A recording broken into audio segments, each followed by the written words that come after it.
Financial మ్యాటర్లో rape కేసులు పెట్టి బాధలు పెడతారు. ఇద్దరు ఇష్టపడి కమిట్ అయిపోయి ఇక్కడ ప్రేమించి పెళ్లి చేసుకుంటానని చెప్పినవాడు ముందు తొందరపడ్డం అనేది చాలా తప్పది. లవ్ చేసుకొని కమిట్ అయిపోతున్న అమ్మాయిలు వాళ్ళు ట్రాప్ చేస్తున్నారు అనే వాళ్ళు కాస్త జాగ్రత్త పడతారని ఒక అడ్వైజ్ ఇవ్వడం మంచిదే. మేజర్ అయిన అమ్మాయి అతను ఎందుకు పిలుస్తున్నాడో తెలుసు, తర్వాత అతను మ్యారేజ్ చేసుకొని అన్నాడండి అని ఆ పాతది రేపు అని కన్సిడర్ చేయడానికి కుదరదు అంటూ ఆ అమ్మాయి పెళ్లి చేయాలి, లేదు వాళ్ళకి ఆరోగ్యంగా ప్రాబ్లం ఉంది. ఈ రెండు కారణాల చేత ఆ ప్రాపర్టీ అమ్మాలనుకుంటున్నారు, కానీ వాడు ఖాళీ చేయట్లేదు. ఈ కారణాలు ఏదో ఒక కారణం పెట్టి పోలీస్ స్టేషన్ పెట్టచ్చా? అసలు పోలీస్ స్టేషన్కి వెళ్ళటానికే లేదు.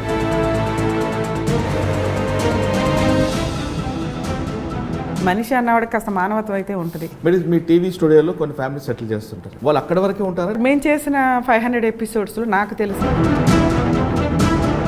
కోర్టులో వేసేవాడికే దేకాన లేదు, అక్కడ సెటిల్ చేసేవాడికి అంతవరకు. Father attempt to rape complaint allegation ఇచ్చింది. ఫాదరా అడాప్ట్ ఫాదర్ అంటే ఫాదరే. ఆ అమ్మాయి వండుతుంది, వెనక నుంచి వచ్చి పట్టుకున్నాడండి. మనం ఎంటర్ అయినాకే రియాలిటీ వస్తుంది ఎప్పుడైనా కానీ.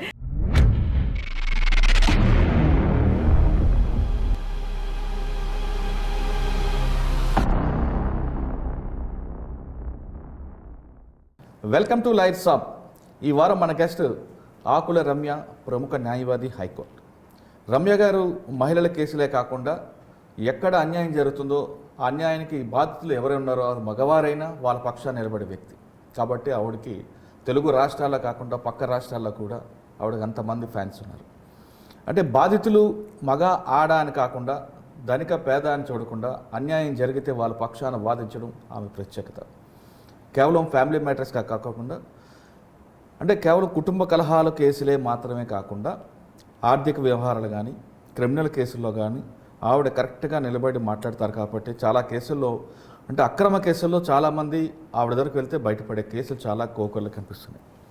సాధారణంగా ఇటీవల కాలంలో రమ్య గారు ఎక్కువగా కుటుంబ కలహాలే కేసులు మాత్రమే అనుకుంటారు కానీ అంటే ప్రముఖ ఛానల్ వేరే వేరే కేసుల్లో కూడా వేరే వేరే ఛానల్లో వచ్చినప్పుడు కూడా ఆవిడ కుటుంబం సంబంధించిన కేసులు వాదిస్తారు అనేది ఒక భ్రమ ఉంది. కానీ కుటుంబ కలహాలు కాదు, చాలా కేసులు అంటే అన్యాయంగా పోలీసులు ఎవరు కేసులు పెడతారో ఆ కేసుల్లో బాధితులు ఎవరైనా ఆవిడ దగ్గరికి వెళ్తే ఖచ్చితంగా వాళ్ళ పక్షాన్ని వాదిస్తారు. తప్పు మీ వైపు లేకుండా కేసులు పెడితే ఖచ్చితంగా రమ్య గారి దగ్గరికి వెళ్తే న్యాయం జరుగుతుంది అనే భావన ఇప్పుడులో చాలామంది కనిపిస్తుంది.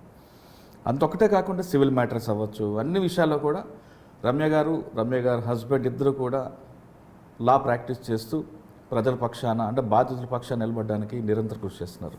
అలాంటి వ్యక్తి ఈ వారం మన గెస్ట్.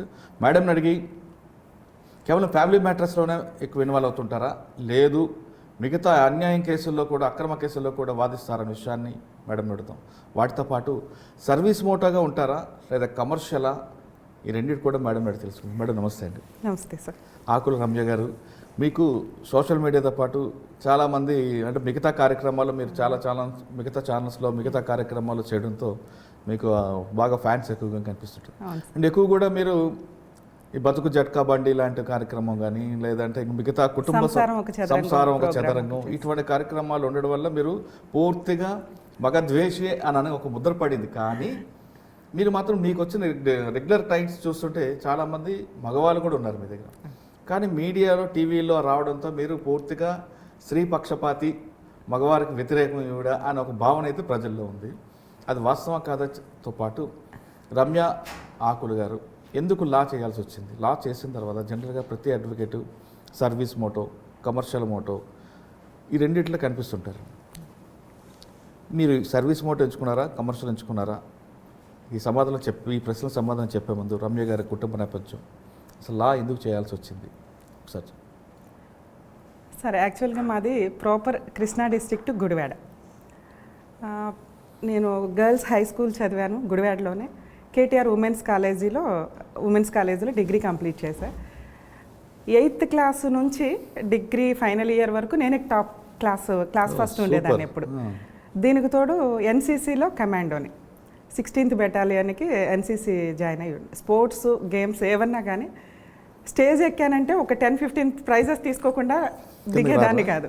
ఒక స్టేజ్లో లెక్చరర్స్ కానీ ఎవరైనా యానివర్సరీ ప్రోగ్రామ్స్ జరిగినప్పుడు నువ్వు ఇక్కడే నుంచోమ్మా అని అంత ఉండేది.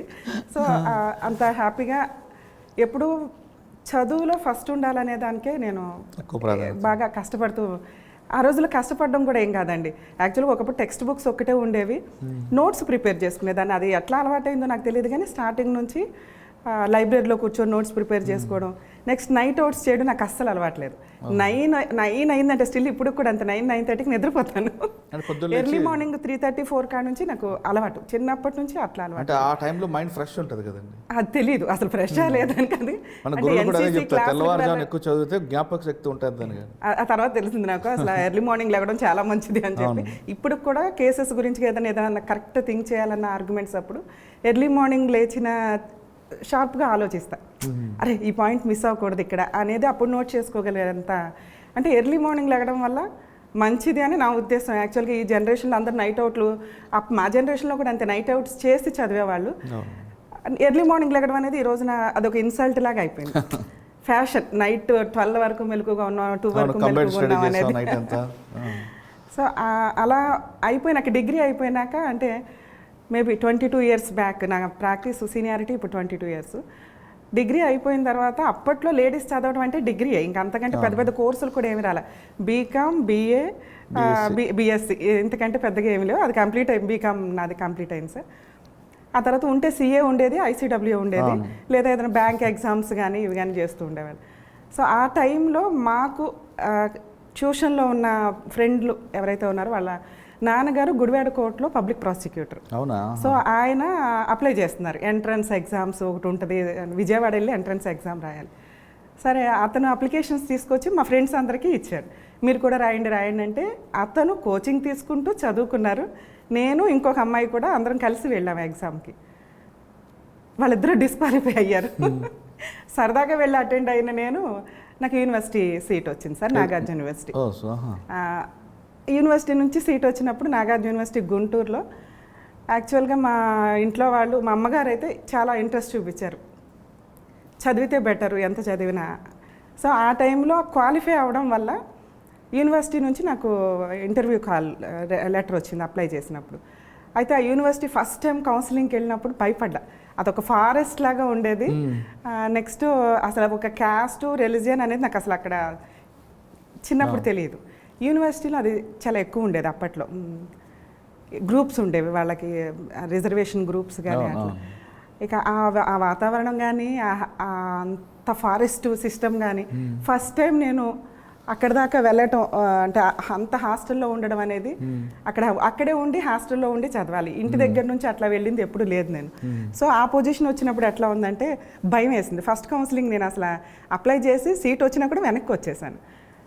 తర్వాత ఒక 2 ఇయర్స్ అట్లా కంటిన్యూ అవుతుండగా నేను చదివిన కాలేజీలోనే లెక్చరర్గా ఇంటర్ ఫస్ట్ ఇయర్ వాళ్ళకి సివిక్స్, ఎకనామిక్స్ అట్లా కంటిన్యూ చేస్తూ వచ్చాను. ఇమీడియట్ సెకండ్ కౌన్సిలింగ్ కూడా పిలిచారు వితిన్ 6 months స్పాన్ ఆఫ్ దీంట్లో. సెకండ్ కౌన్సిలింగ్కి అప్పుడు మాకున్న ప్రిన్సిపాల్ ఎవరైతే ఉన్నారో వాళ్ళు, లేదమ్మా అసలు యూనివర్సిటీ సీట్ ఎవరు వదులుకోరు, మీరు ఎందుకు వదులుకుంటున్నారు, వెళ్ళండి లా చదివి అక్కడ కంప్లీట్ చేయండి బాగుంటుంది అది ఇది అంటే యూనివర్సిటీ జాయిన్ అయ్యాను సార్. అట్లా లా కంప్లీట్ అయింది. అక్కడ కూడా 3 years నేనే క్లాస్ ఫస్ట్ ఉండేదాన్ని. హాస్టల్ సిస్టమ్స్ కానీ అక్కడ కొంచెం ర్యాగింగ్ ఇది కూడా ఉండేది. కానీ లా స్టూడెంట్స్ని ర్యాగింగ్ చేసేవాళ్ళు కాదు, లా వాళ్ళు ర్యాగింగ్ చేసేవాళ్ళు కూడా కాదు. వాళ్ళని చేసేవాళ్ళు కాదు జూనియర్స్, వీళ్ళు సీనియర్ అయినాక కూడా చేసేవాళ్ళు కాదు. మిగతా వాటిలో ఉంటే మేము సూపర్వైజింగ్ చేసేవాళ్ళం, ఎవరైనా చేస్తున్నారా హాస్టల్స్లో అని. సో అట్లా లా కంప్లీట్ అయిపోయిన తర్వాత ఇమీడియట్గా మళ్ళీ మ్యారేజ్లు చేసే సిస్టమ్ కదా, అట్లీస్ట్ హైకోర్టు ప్రాక్టీస్ చేద్దామని 2001లో ఎన్రోల్మెంట్ అయింది సార్ నాది. ఎన్రోల్మెంట్ అయిన తర్వాత ఒక 6 months హైకోర్టులో ప్రాక్టీస్ నేర్చుకోవడానికి ఉంటూ ఉండగా పంజాగుట్టలో మోడల్ చిట్ ఫండ్ కంపెనీలో నాకు ప్యానల్ అడ్వకేట్ కింద అపాయింట్మెంట్ వచ్చింది. అంటే మీరు హైకోర్టు రాకముందు మీకు సీనియర్ అడ్వకేట్ ఎవరి దగ్గర నేర్చుకున్నారు? గురువు ఎక్కడ చేయలేదు సార్, డైరెక్ట్గా యూనివర్సిటీ నుంచి హైకోర్టుకే వచ్చాను. అంటే అట్లీస్ట్ మళ్ళీ మ్యారేజ్ అయిపోతే అప్పట్లో హైదరాబాద్ రావడం అంటే చాలా గొప్ప, అంటే మేబీ వచ్చిన వాళ్ళు వచ్చేసి ఉండొచ్చు, కానీ లేడీస్కి ఫ్యామిలీ నుంచి ఎవరో లేరు, గబుక్కుని రావడం అనేది కొంచెం కష్టం. అప్పుడు మ్యారేజ్ అయిందా మీకు? అవలేదు సార్. అసలు మ్యారేజ్ అయితే మళ్ళీ వాళ్ళు పంపిస్తారో లేదో. అట్లీస్ట్ ఈ లోపల హైకోర్టు అన్న ప్రాక్టీస్ ఎలా ఉంటుంది చేస్తే ఇంకా లోయర్ కోర్ట్ ప్రాక్టీస్లే ఉంటాయి కామన్గా. అట్లీస్ట్ హైకోర్టు నాలెడ్జ్ తెలియాలి అంటే అక్కడ కొంచెం ప్రాక్టీస్ చేస్తే బెటర్ అని చెప్పి ఇక్కడ నాకంటే మాదో గ్రూప్ ఉండేదండి లేడీస్ ఫ్రెండ్స్, బాగా బెస్ట్ ఫ్రెండ్స్, స్టిల్ ఇప్పటికీ అదే ఫ్రెండ్షిప్ కంటిన్యూ అవుతుంది. ఆ అమ్మాయికి డిగ్రీ ఫైనల్ ఇయర్ అవ్వగానే మ్యారేజ్ అయిపోయింది. వాళ్ళు హైదరాబాద్లో సెటిల్ అయ్యారు, నేను లా జాయిన్ అయ్యాను. అట్లా ఒక్కొక్కరు ఒక్కొక్క ఫీల్డ్కి అట్లా డిఫరెంట్గా. సో ఆ అమ్మాయి ఏంటంటే హైదరాబాద్లో ఉన్నాను కదా, ఇక్కడికి రా, ఇక్కడ ఏదైనా జాయిన్ అవ్వచ్చు హైకోర్టు అంటే తను అనటం కాదు, నేను ఆప్షన్ తీసుకొని హైకోర్టులో ఉండాలి అంటే ఇక్కడ ఉండి హాస్టల్లో జాయిన్ అయ్యి ఒక 6 months హైకోర్టు ప్రాక్టీస్ చేశా, చూడడం కానీ వేరే వాళ్ళకి రిప్రజెంట్ చేయడం కానీ అట్లా. తర్వాత ఈలోపు నాకు మోడల్ చిట్ ఫండ్ కంపెనీలో ప్యానల్ అడ్వకేట్ కింద అపాయింట్మెంట్ వచ్చింది. సో ఒక 24 వాళ్ళకి బ్రాంచెస్ ఉండేవండి. వాటికి సివిల్ క్రిమినల్ కేసెస్ ఏవైతే చెక్ బౌన్స్ కేసెస్ అవి ఉంటాయో వాటికి నోటీసులు పంపించడం దగ్గర నుంచి నాంపల్లి కోర్టులో రెగ్యులర్ ప్రాక్టీస్. ఇక మా రోజు ఒక 100 to 200 కేసెస్ ఉంటాయి అన్నమాట. అట్లా వాళ్ళకి ఒక 12 years చేశాను సార్. మీరు గుంటూరు నుండి హైకోర్టుకు వచ్చారు, అడ్వకేట్ అయ్యారు. హైకోర్టులో నా కూతురు అడ్వకేట్గా ప్రాక్టీస్ చేస్తుంది, మీ అమ్మగారు నాన్నగారు ఏమన్నారు? చాలా గర్వంగా ఫీల్ అయ్యారా? చాలా అండి. యాక్చువల్గా మా ఫ్యామిలీలో ఇట్లా చదువుకొని బయటకు వచ్చి ఒక ప్రొఫెషన్లో సెటిల్ అయిందంటే నేనే అయి ఉండొచ్చు. అది మా నాన్నగారి ఫ్యామిలీ వైపు నుంచి కానీ అమ్మగారి ఫ్యామిలీ నుంచి. అంతా కొంచెం తక్కువ చదువుకున్న వాళ్ళు.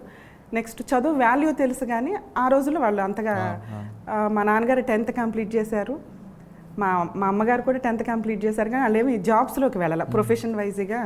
నాన్నగారు సిమెంట్ బిజినెస్ చేస్తారు, అమ్మగారు హౌస్ వైఫ్గా ఉండేవాళ్ళు. సో చదువు అంటే వాళ్ళకి కొంచెం వాల్యూ తెలిసింది అట్లే. సరే, మీరు ఇక్కడ ప్రాక్టీస్ చేస్తారు మోడల్ చిట్స్ నుంచి 138 మీద ఎక్కువగా మీకు పట్టొచ్చు ఉంటుంది. అవును sir. First cheque bounce cases మీద దగ్గర ఎక్కువగా మంచి గ్రిప్ తెచ్చుకున్నారు. దాంతోపాటు వాళ్ళు సివిల్ కేసెస్ మనకి సిటీ సివిల్ కోర్టులో మనీ రికవరీ మ్యాటర్స్ ఉంటాయి. సో వాటి మీద చాలా గ్రిప్. అసలు ఆ రోజుల్లోనే నేను క్రాస్ ఎగ్జామినేషన్ చేస్తుంటే మిగతా అడ్వకేట్స్ కూర్చునేవాళ్ళు నాంపల్లి కోర్టులో. అరే ఎంత బాగా చేస్తుంది ఇవిడ, మేబీ అప్పటికి నాకు సీనియారిటీ వచ్చి ఉంటే ఒక 5 years వచ్చుంటాయి కంపెనీకి చేస్తూ 5 yearsకే నేను క్రాస్ ఎగ్జామినేషన్స్ అవి చాలా బాగా చేయగలిగేదాన్ని అప్పట్లో. మేబీ అది ఎన్సీసీ వల్ల ఇంకా స్పోర్ట్స్ వీటి వల్ల ఏదన్నా కానీ కొంచెం డేర్గానే ఉండేదాన్ని. మేబీ సీనియర్స్ దగ్గర చేయకపోవటం వల్ల మాకు ఎప్పుడు ఎటువంటి హెరాస్మెంట్స్ అయితే నేను ఎప్పుడు ఫీల్ అవ్వలేదు. ఒక సీనియర్ అని ముద్ర వేయకుండా మీరు ఇండిపెండెంట్గానే ఇంటిగ్రిటీని ఎలా పెంచుకొచ్చారు. రైట్. మీకు మరి మ్యారేజ్ సార్ 2004లో నాకు మ్యారేజ్ అయింది సార్. వాళ్ళే కావాలని వచ్చి నన్ను అంటే వేరే కేసులో నన్ను చూశారు వాళ్ళ friend. Actually love come arranged marriage అనాలి. Love come arrange. సరే అండి, తర్వాత మీ కెరీర్ ఎలా స్టార్ట్ అయింది? ఇంకా కెరియర్లో పెద్ద ట్విస్ట్లు ఏమి లేవు సార్. నాకు మోడల్ చిట్ ఫండ్ కంపెనీలో వచ్చింది, ఇంకా సెటిల్డ్. హార్డ్ వర్క్కి ఎప్పుడు ఎక్కడైనా కానీ ఛాన్స్ ఉంటుంది. సో కంపెనీలో స్టెప్ బై స్టెప్ నేను ఇంకా నా కింద వేరే అడ్వకేట్స్ ఉంటూ ఉండేవాళ్ళు అక్కడ. అంటే అక్కడి నుంచి చేస్తూ విడిగా అక్కడ చేస్తూ ఉండగా కొంచెం ఆ కంపెనీ నాకు ఇప్పటికీ స్టైల్. నా జూనియర్స్ని కూడా నేను 10 to 6 ఆఫీస్, మ్యాక్సిమం 9 Saturday 9కి స్టార్ట్ చేస్తాం. అడ్వకేట్ ఆఫీస్ అంటేనే ఈవినింగ్ టైం ఉంటుంది. నా ప్రొఫెషన్ స్టార్టింగ్ నుంచి కార్పొరేట్ స్టైల్లోనే అన్నట్లు. ఈరోజు ఆఫీస్ కూడా అంతే, సండే ఆఫీస్ పెట్టను. మీరు మీ క్లయింట్స్ ఉంటే నేను ఇదవుతాను కానీ జూనియర్స్ని ఇబ్బంది పెట్టను అసలు. హాలిడేస్ కూడా కామన్గా అసలు ఏదో ఫ్రెండ్లీ ఇదిగానే ఉంటారు మా జూనియర్స్. నా గురించి మా జూనియర్స్ని ఇంటర్వ్యూ చేయాలి నాకంటే కూడా. సో యాక్చువల్గా కంపెనీలో ఉండగా నేను ఆ టైం ఉండగా మిగతా టైంలో చైల్డ్ రైట్స్కి సంబంధించి అచ్యుతరావు గారు అని ఒక ఆయన ఉండేవాళ్ళండి. ఆయన చైల్డ్ రైట్స్ మీద అప్పుడే కొత్తగా ఒక 2008 ఆ టైంలో కొంచెం రెవల్యూటివ్గా స్టార్ట్ చేస్తూ వచ్చారు. నాకు కూడా ఫస్ట్ నుంచి సోషల్ సర్వీస్ బాగా అలవాటు. చనిపోయారు, కోవిడ్ టైంలో చనిపోయారు ఆయన. సో ఆయన అప్రోచ్ అయ్యారు. అప్పటికి ఒక సెన్సేషనల్ కేసు ఏంటంటే కోర్టులకు వెళ్ళడం డిలే అవ్వడం అది ఎప్పుడు కామన్గానే ఉంటుంది. ఒక కానిస్టేబుల్ అనే అతను ఒక అమ్మాయిని లవ్ చేసి మ్యారేజ్ చేసుకోకుండా ప్రెగ్నెన్సీ కేసు ఒకటి నడుస్తూ ఉండగా వాళ్ళు ఎక్కడికి వెళ్ళాలో తెలియక మేము నాంపల్లి కోర్టులో ఉంటే అక్కడ కంప్లైంట్ ఇవ్వడానికి కోసమని ఏదో వచ్చారు. అప్పుడు యాక్చువల్గా హ్యూమన్ రైట్స్ కమిషన్ ఒకటి ఉంది అని జనాలకి అవేర్నెస్ స్టార్ట్ అయింది.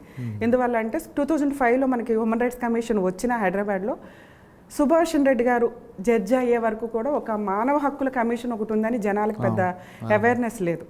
సో ఆయన రెగ్యులర్గా ఏదైనా సెన్సేషనల్ కేసు తీసుకుంటే కనుక ఖచ్చితంగా దానికి సంబంధించి న్యూస్లో వచ్చేలాగా చూసుకున్నారు. దానివల్ల మాకు కూడా అవేర్నెస్, ఓకే హ్యూమన్ రైట్స్ కమిషన్కి వెళ్తే మనకి ఇమీడియట్ రిలీఫ్. సో దానివల్ల వాళ్ళ చేత నేను హ్యూమన్ రైట్స్ కమిషన్లో కంప్లైంట్ ఇప్పించాను. అది కొంచెం సెన్సేషనల్ కేసు అయ్యి టీవీ ఛానల్స్లో, కొత్తగా టీవీ ఛానల్స్లో లీగల్గా తీసుకున్నారంటే మేబీ మా టైంలోనే అయ్యి ఉండొచ్చు. ఆ 2008 ఆ టైంలో జీటీవీ వాళ్ళు, ఈటీవీ వాళ్ళు, జెమినీ టీవీ వాళ్ళు, వనితా టీవీ, ఎన్టీవీలో వీళ్ళంతా కూడా అక్కడ స్క్రోల్ చేసి ఇంటర్వ్యూలో వాళ్ళని కూర్చోబెట్టడం కానీ నన్ను కూర్చోబెట్టడం. సో అది కొంత సెటిల్మెంట్ చేసాం మ్యాటర్. అబ్బాయి చేసుకున్నాడు కానిస్టేబుల్గా జాబ్ పోద్దని ఎంత సెన్సేషనల్ అయిపోయినాక. ఆ తర్వాత ఏ కేసు ఫైల్ చేసినా మాకు 1-2 డేస్లో రిలీఫ్లు వచ్చేది. సుభాష్ రెడ్డి గారు అంత ఫాస్ట్ జడ్జిమెంట్లు ఇచ్చేవాళ్ళు. పెన్షన్ కేసెస్ కానీ, పోలీసుల హెరాస్మెంట్లు ఉన్న కేసెస్ కానీ, ఎప్పుడైనా లవ్ మ్యారేజ్ చేసుకున్న వాళ్ళు ఒకప్పుడు పోలీస్ స్టేషన్కి వెళ్ళటం కానీ అట్లా ఉండేది. కానీ లవ్ మ్యారేజ్ చేసుకుని హ్యూమన్ రైట్స్ కమిషన్కి వచ్చేవాళ్ళు. సో అక్కడ ఫ్రీ సర్వీసు ముందు మంచిగా, అట్లీస్ట్ నా చేతిలో ఉన్న ఆయుధం ఏంటంటే ఫ్రీగా నేను ఒక కేసు చేయగలను అనేదానికి హ్యూమన్ రైట్స్ కమిషన్ నాకు ఒక ప్లాట్ఫామ్లా. మిగతా కోర్టులో అట్లా ఫ్రీగా చేయడం అవ్వదండి. ఎందుకంటే జడ్జెస్ చేతుల్లో ఉంటుంది ఏ జడ్జిమెంట్ ఇవ్వాలన్నా. నెక్స్ట్ దానికి ఒక ప్రాసెస్ ఉంటుంది, పిటిషన్ ఫైల్ చేయాలి, నెంబరింగ్ అవ్వాలి. అంటే మేము బతికేదే ప్రొఫెషన్ మీద ఉన్నప్పుడు దాన్ని వదిలేసుకుని సోషల్ సర్వీసులు చేసేస్తామంటే నమ్మడానికి కొంచెం కష్టమైన విషయం. ఎంత చేయగలమో అంత, దానికున్న ఆయుధం నాకు హ్యూమన్ రైట్స్ కమిషన్లా కనిపించింది. ఫాస్ట్ రిలీఫ్ వచ్చేది. ఒక 3 to 5 years నేను నిజంగా సుభాష్ రెడ్డి గారి హయాంలో కేసెస్ చేస్తాననే చెప్పాలి. దగ్గర ఒక 300 to 500 కేసెస్ మేము చైల్డ్ రైట్స్ మీద కానీ, అచ్యుతరావు గారికి సపోర్టింగ్గా నేను వేసిన కేసెస్ ఫ్రీగా. ఎక్కడన్నా ఏదైనా అన్యాయం జరిగితే, వైలేషన్ ఆఫ్ హ్యూమన్ రైట్స్ జరిగినప్పుడు కానీ, ఎన్విరాన్మెంటల్కి సంబంధించి, అంటే మనకు ఒకప్పుడు జిహెచ్ఎంసీ వాళ్ళు డస్ట్ ఏం క్లీన్ చేయలే, ఒక 1 month మనకు అట్లా ఉండిపోయింది. అది చేంజ్ అయ్యిందంటే నేను వేసిన హ్యూమన్ రైట్స్ కమిషన్లో సుభాష్ రెడ్డి గారు ఇచ్చిన డైరెక్షన్స్ వల్ల. మనకి వాళ్ళు అప్పట్లో స్ట్రైక్ చేశారు ఒక 8 years బ్యాక్. సో ఇట్లా సోషల్ అవేర్నెస్కి సంబంధించి వైలేషన్ ఆఫ్ హ్యూమన్ రైట్స్ జరిగినప్పుడు ఇమీడియట్గా న్యూస్ పేపర్లో, స్టిల్ ఇప్పటికైనా కానీ అంతే, న్యూస్ పేపర్లో చూస్తే వెంటనే వెళ్ళి ఒక పిటిషన్ వేస్తాను. ఎందుకంటే పిల్ కానీ హ్యూమన్ రైట్స్ కమిషన్స్లో కానీ నా చేతిలో ఉన్న పని. నేను వేయగలను, ఫ్రీగా వేయగలను, చేయగా. ఇండివిజువల్గా చేస్తే అట్లా ఉంటుందంటే ఇండివిజువల్గా కూడా చేస్తాయి. ఎవరికి అసలు ఏమి చేసుకోలేరు, వాళ్ళ అడ్వకేట్ దగ్గరికి వెళ్ళలేరు. అలా అంటే 9 months బేబీ ఇష్యూ వచ్చినప్పుడు ఆ రోజు కోర్టుకు వెళ్ళాలి. నేను 8 o'clock ఏమో న్యూస్ పేపర్ చూసా, తట్టుకోలేకపోయా. ఏడ్ చేస్తే మా హస్బెండ్ నీకేం చేయాలనిపిస్తే అది చెయ్యి అంటే అప్పటికప్పుడు నేను ఒక్కదాన్నే సెల్ఫ్ డ్రైవ్ చేసుకుని వరంగల్ వెళ్ళిపోయాను. అసలు వాళ్ళ కష్టం ఏంటి, వాళ్ళకి ఏం చేయాలి, ఏం చేయగలుగుతాను. వెంటనే వరంగల్ బార్ కౌన్సిల్కి వెళ్ళి బార్ అసోసియేషన్ ప్రెసిడెంట్కి లెటర్ ఇచ్చా. ఎక్యూజ్డ్ తరపున ఎవరు కేసు చేయొద్దు బార్ కౌన్సిల్, మీరు రెజల్యూషన్ పాస్ చేస్తారా చేయరా. ఇమీడియట్ ఆయన రియాక్ట్ అయ్యారంటే ఆ ఈవినింగ్ రెజల్యూషన్ పాస్ చేశారు. ఎక్యూజ్డ్ తరపున ఎవరు కేసు చేయలే. మేబీ అనుకోవచ్చు ఎక్యూజ్డ్ తరపున చేయకపోతే గవర్నమెంట్ పెడతారు కదండి అని. పెడతారు గవర్నమెంట్, కానీ 2 వైపులా గవర్నమెంటే. విక్టిమ్ తరపున, ఎక్యూజ్డ్ తరపున గవర్నమెంటే ఉన్నప్పుడు నిజం ఎప్పుడు నిజాయితీగా పనిష్మెంట్లు పడుతూ ఉంటాయి. సో నా ఉద్దేశం ఏంటంటే కొంచెం రేప్ కేసులు అవి చేసే వాళ్ళు కాస్త ఆలోచిస్తే బాగుంది. ఎందుకంటే రేపే ఫాల్స్ కేసులు ఉంటాయి. ఆ ఫాల్స్ కేసులు మనకు తెలిసిపోద్ది, మాకు అసలు ఈజీగా తెలుస్తుంది ఇది ఫాల్స్ కేసా, హానెస్టీ కేసా అని. కొంచెం అట్లాంటి కేసుల్లో కాస్త ప్రొఫెషన్లో ఉన్న వాళ్ళకి అది జాగ్రత్తగా ఉంటే బాగుంటుందని నా ఉద్దేశం. మీరు రేప్ కేసులు టాపిక్ ఎత్తారు కాబట్టి ఒక క్వశ్చన్ అడుగుతాను. నిజంగా రేప్ జరగడం అన్యాయం, దానికి ఎవరికైనా సరే ఏ వయసు సంబంధం లేకుండా శిక్ష పడాల్సిందే. కానీ ఫైనాన్షియల్ మ్యాటర్లో రేప్ కేసులు పెట్టి బాధలు పెడతారంటారు. మరి వాళ్ళకి మనం ఏ విధంగా రిలీఫ్ ఇస్తాం? సార్, ఫైనాన్షియల్ మ్యాటర్ అనే కాదు, లవ్ మ్యాటర్స్లో కూడా ఇద్దరు ఇష్టపడి కమిట్ అయిపోయి నన్ను మ్యారేజ్ చేసుకుంటానన్నాడండి, అందుకే వాడేసుకున్నాడు, రేప్ చేశాడు, ఇట్లాంటివి నడుస్తూ ఉంటాయి. అది కూడా ఆ విషయంలో కూడా అమ్మాయి తప్పండి, అమ్మాయి వైపే నిలబెడతామంట. ఎందుకంటే ప్రేమించి పెళ్లి చేసుకుంటానని చెప్పినవాడు ముందు తొందరపడ్డం అనేది చాలా తప్పది. ఆ అమ్మాయి విల్లింగ్ వచ్చినా వీడు నిజంగా అమ్మాయిని మీద ఇష్టపడి ఉంటే పెళ్లి వరకు ఆగాలి, రైట్, అమ్మాయికే మనం సపోర్ట్ చేద్దాం. కానీ ఫైనాన్షియల్ మ్యాటర్లో ఇద్దరు ఇష్టపడి కన్సిడర్ అవుతారు, డబ్బుల దగ్గర తేడా వస్తుంది, డబ్బులు తీసుకోవాలని ఇవ్వలేదు కాబట్టి వాడి మీద రేప్ కేసు పెడతానని బెదిరించేవారు ఉంటారు. ఇది కూడా అదే, ఎందుకంటే స్వార్థం, లవ్లో కూడా స్వార్థమే.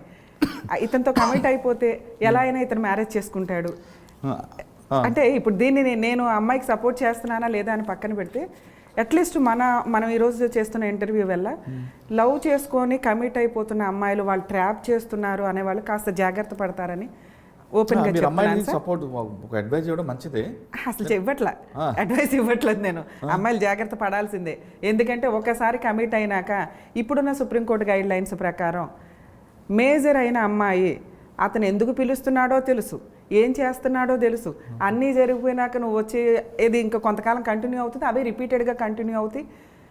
తర్వాత అతను మ్యారేజ్ చేసుకొని అన్నాడండి అని ఆ పాతది రేపు అని కన్సిడర్ చేయడానికి కుదరదు అంటూ సెన్సేషనల్ జడ్జిమెంట్ ఇచ్చారండి. కాబట్టి అమ్మాయిలు ఖచ్చితంగా జాగ్రత్త పడాలి. ఇతన్ని నమ్మాను, ఇతను లవ్వరు, ఇతను తీసుకెళ్ళాడు, రేపు జరిగింది, ఒకవేళ నమ్మారు వెళ్ళారు, ఇంతలోకి ఏదో కలిపేశాడు, రేప్ చేశాడు, అది రేప్ అయితే కనుక వచ్చి ఇమీడియట్గా కంప్లైంట్ ఇవ్వాలి. అంతేగాని నన్ను పెళ్లి చేసుకుంటాడని మీరు ఎప్పుడైతే ఎక్స్క్యూజ్ చేశారో, లేకపోతే ఏం జరుగుతుందో మీకు తెలిసి తర్వాత ఎప్పుడో చేసుకొని అన్న తర్వాత ఇచ్చే కంప్లైంట్స్ రేప్ కిందకి రావు.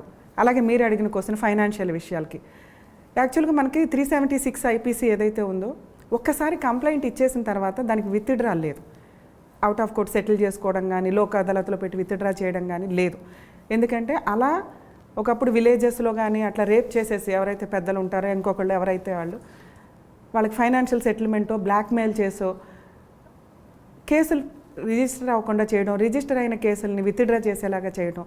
సో రియల్గా సఫర్ అవుతున్న అమ్మాయికి, విక్టిమ్కి న్యాయం జరగట్లేదని 376 ఐపీసీ ఏదైతే ఉందో దాంట్లో విత్డ్రాలు, లోక్ అదాలత్ అనే మ్యాటర్ లేకుండా చేశారు. ఇన్వెస్టిగేషన్ చేసేటప్పుడే ప్రాపర్గా ఇన్వెస్టిగేషన్ చేయాలి. ఒక అబ్బాయి మీద రేప్ కేసు వేసేస్తారు అంటే అతను దాంట్లోంచి బయటపడడానికి చాలా కాలం పడుతుంది. 3 to 5 years పైన కోర్టులో కేసులు నడుస్తూ ఉంటాయి. ఇక దానికి తోడు ఒకసారి ఆ సెక్షన్ పెట్టేసినాక అది నిజమా అబద్ధమా పక్కన పెడితే, ఇది కానీ మనం అల్ట్రాసిటీ కేసులు కానీ మాట్లాడుకుంటే ఒక్కసారి ఎఫ్ఐఆర్ అయిపోయినాక వాటి నుంచి బయటపడాలి అంటే ఇంత సమయం పట్టేటప్పుడు అడ్వకేట్ ఫీజులు అలాగే ఉంటాయి, ఆ భయపెట్టే విధానము అలాగే ఉంటుంది. అంతకాలం అతను మెంటల్ ట్రామాలోనే ఉండాలి, అందుకే ఉండాల్సి వస్తుంది. అందుకే ఆ కేసు రిజిస్టర్ చేసేటప్పుడే పోలీసుల్ని ప్రాపర్గా ఇన్వెస్టిగేషన్ చేయమంటారు. అయినా కూడా ఒక్కోసారి మ్యాన్పులేట్ జరుగుతాయి. అమ్మాయిల విషయంలో పోలీసులు కూడా రిస్క్ తీసుకోవడానికి రెడీగా ఉండరు.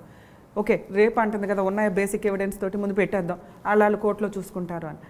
సో ఒకవేళ ఇట్లాంటి మ్యాటర్స్ సెటిల్ అయితే 100% అది ఫాల్స్ కేసు అయితే కనుక ఖచ్చితంగా గెలుస్తారండి. ఎందుకంటే ఒక కంప్లైంట్ ఇచ్చినప్పుడు విక్టిమే ప్రూవ్ చేసుకోవాలి ఏం జరిగింది, ఎలా జరిగింది, అది నిజమా కాదా అని.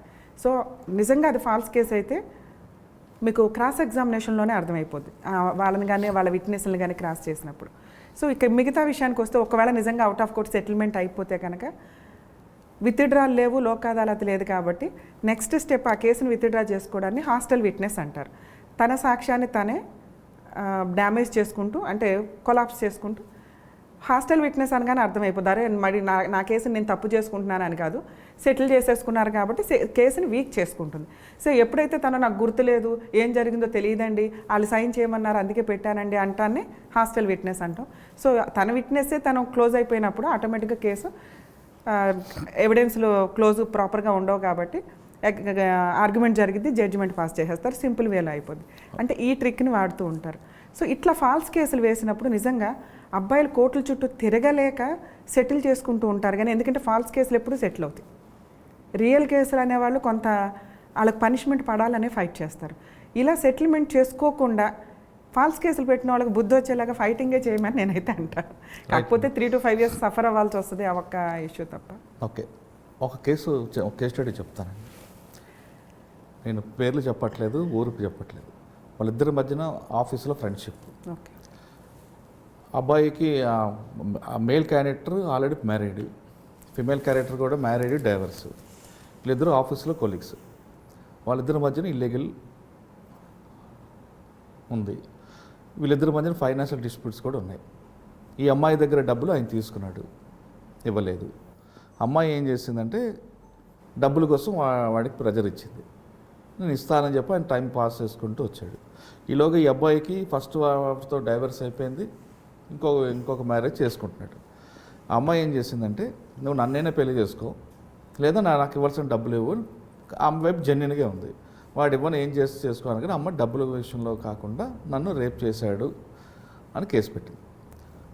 ఓకే, కేసు పెట్టగానే పోలీసులు ఆమె ఇచ్చిన కంప్లైంట్ బేస్ చేసుకుంటూ ఆమె కొన్ని ప్రూఫ్స్ ఇచ్చింది, పలానా టైంలో పలానా ఆర్జు పలానాది అని చెప్పడంతో కేసు రిజిస్టర్ అయింది. బేసిక్ మీరు చెప్తున్న బేసిక్ ఎవిడెన్స్ ఉంది. 164 స్టేట్మెంట్లో కూడా రికార్డ్ చేయించారు. ఒక స్టేజ్కి వచ్చిన తర్వాత ఈ ఫైనాన్షియల్ ఇవ్వాలి కదా పెద్దలు కూర్చొని, ఈ అబ్బాయి ఆల్రెడీ జైలుకి వెళ్ళి వచ్చాడు, జైలుకి వచ్చిన తర్వాత ఈ డబ్బులు ఇవ్వాల్సింది ఇస్తాం, కేసు విత్డ్రా చేసుకోవడానికి డబ్బుల మీద ఇంట్రెస్ట్ కూడా అడిగింది, ఇచ్చేశారు. ఇక్కడ అమ్మాయి మీరు చెప్పినట్టుగా అరెస్ట్ అయింది. మరి 164 స్టేట్మెంట్లో రికార్డ్ అయిన తర్వాత కూడా ఆమె హాస్టల్ ఏంటంటే బ్లాక్మెయిల్ చేస్తుంది అనుకోవాలా, లేదు న్యాయస్థానం తప్పుదో పట్టిస్తుంది అనుకోవాలా? సార్ యాక్చువల్గా వీళ్ళ మధ్య ఒక ఇల్లీగల్ రిలేషన్ ఏదైతే నడిచిందో దాన్ని ఆయుధంగా వాడుకుంది. ఎందుకంటే ఇతనికి ఇచ్చిన పేమెంట్స్ ఏదైతే ట్రాన్సాక్షన్ చేసుంటారో మేబీ అది క్యాష్ అనుకోండి, తన కేసులు ఫైల్ చేయడానికి ఉండదు. అక్కడ జరిగిన ఈవిడ వేసిన కేసు కంటే ఆయన చేసిన అన్యాయం ఎక్కువగా ఉంది ఒక రకంగా. ఎందుకంటే నమ్మక ద్రోహం, ఫిజికల్గా వాడేసుకున్నాడు, ఎమోషనల్గా వాడేసుకున్నాడు, ఫైనాన్షియల్గా వాడుకున్నారు. అంత అదృష్టం ఎవరికి ఉండదు. ఎందుకంటే ఇంట్లో ఏదో ఒకటే దొరికింది లేడీస్ దగ్గర నుంచి, ఈయనకి అన్నీ దొరికేసి.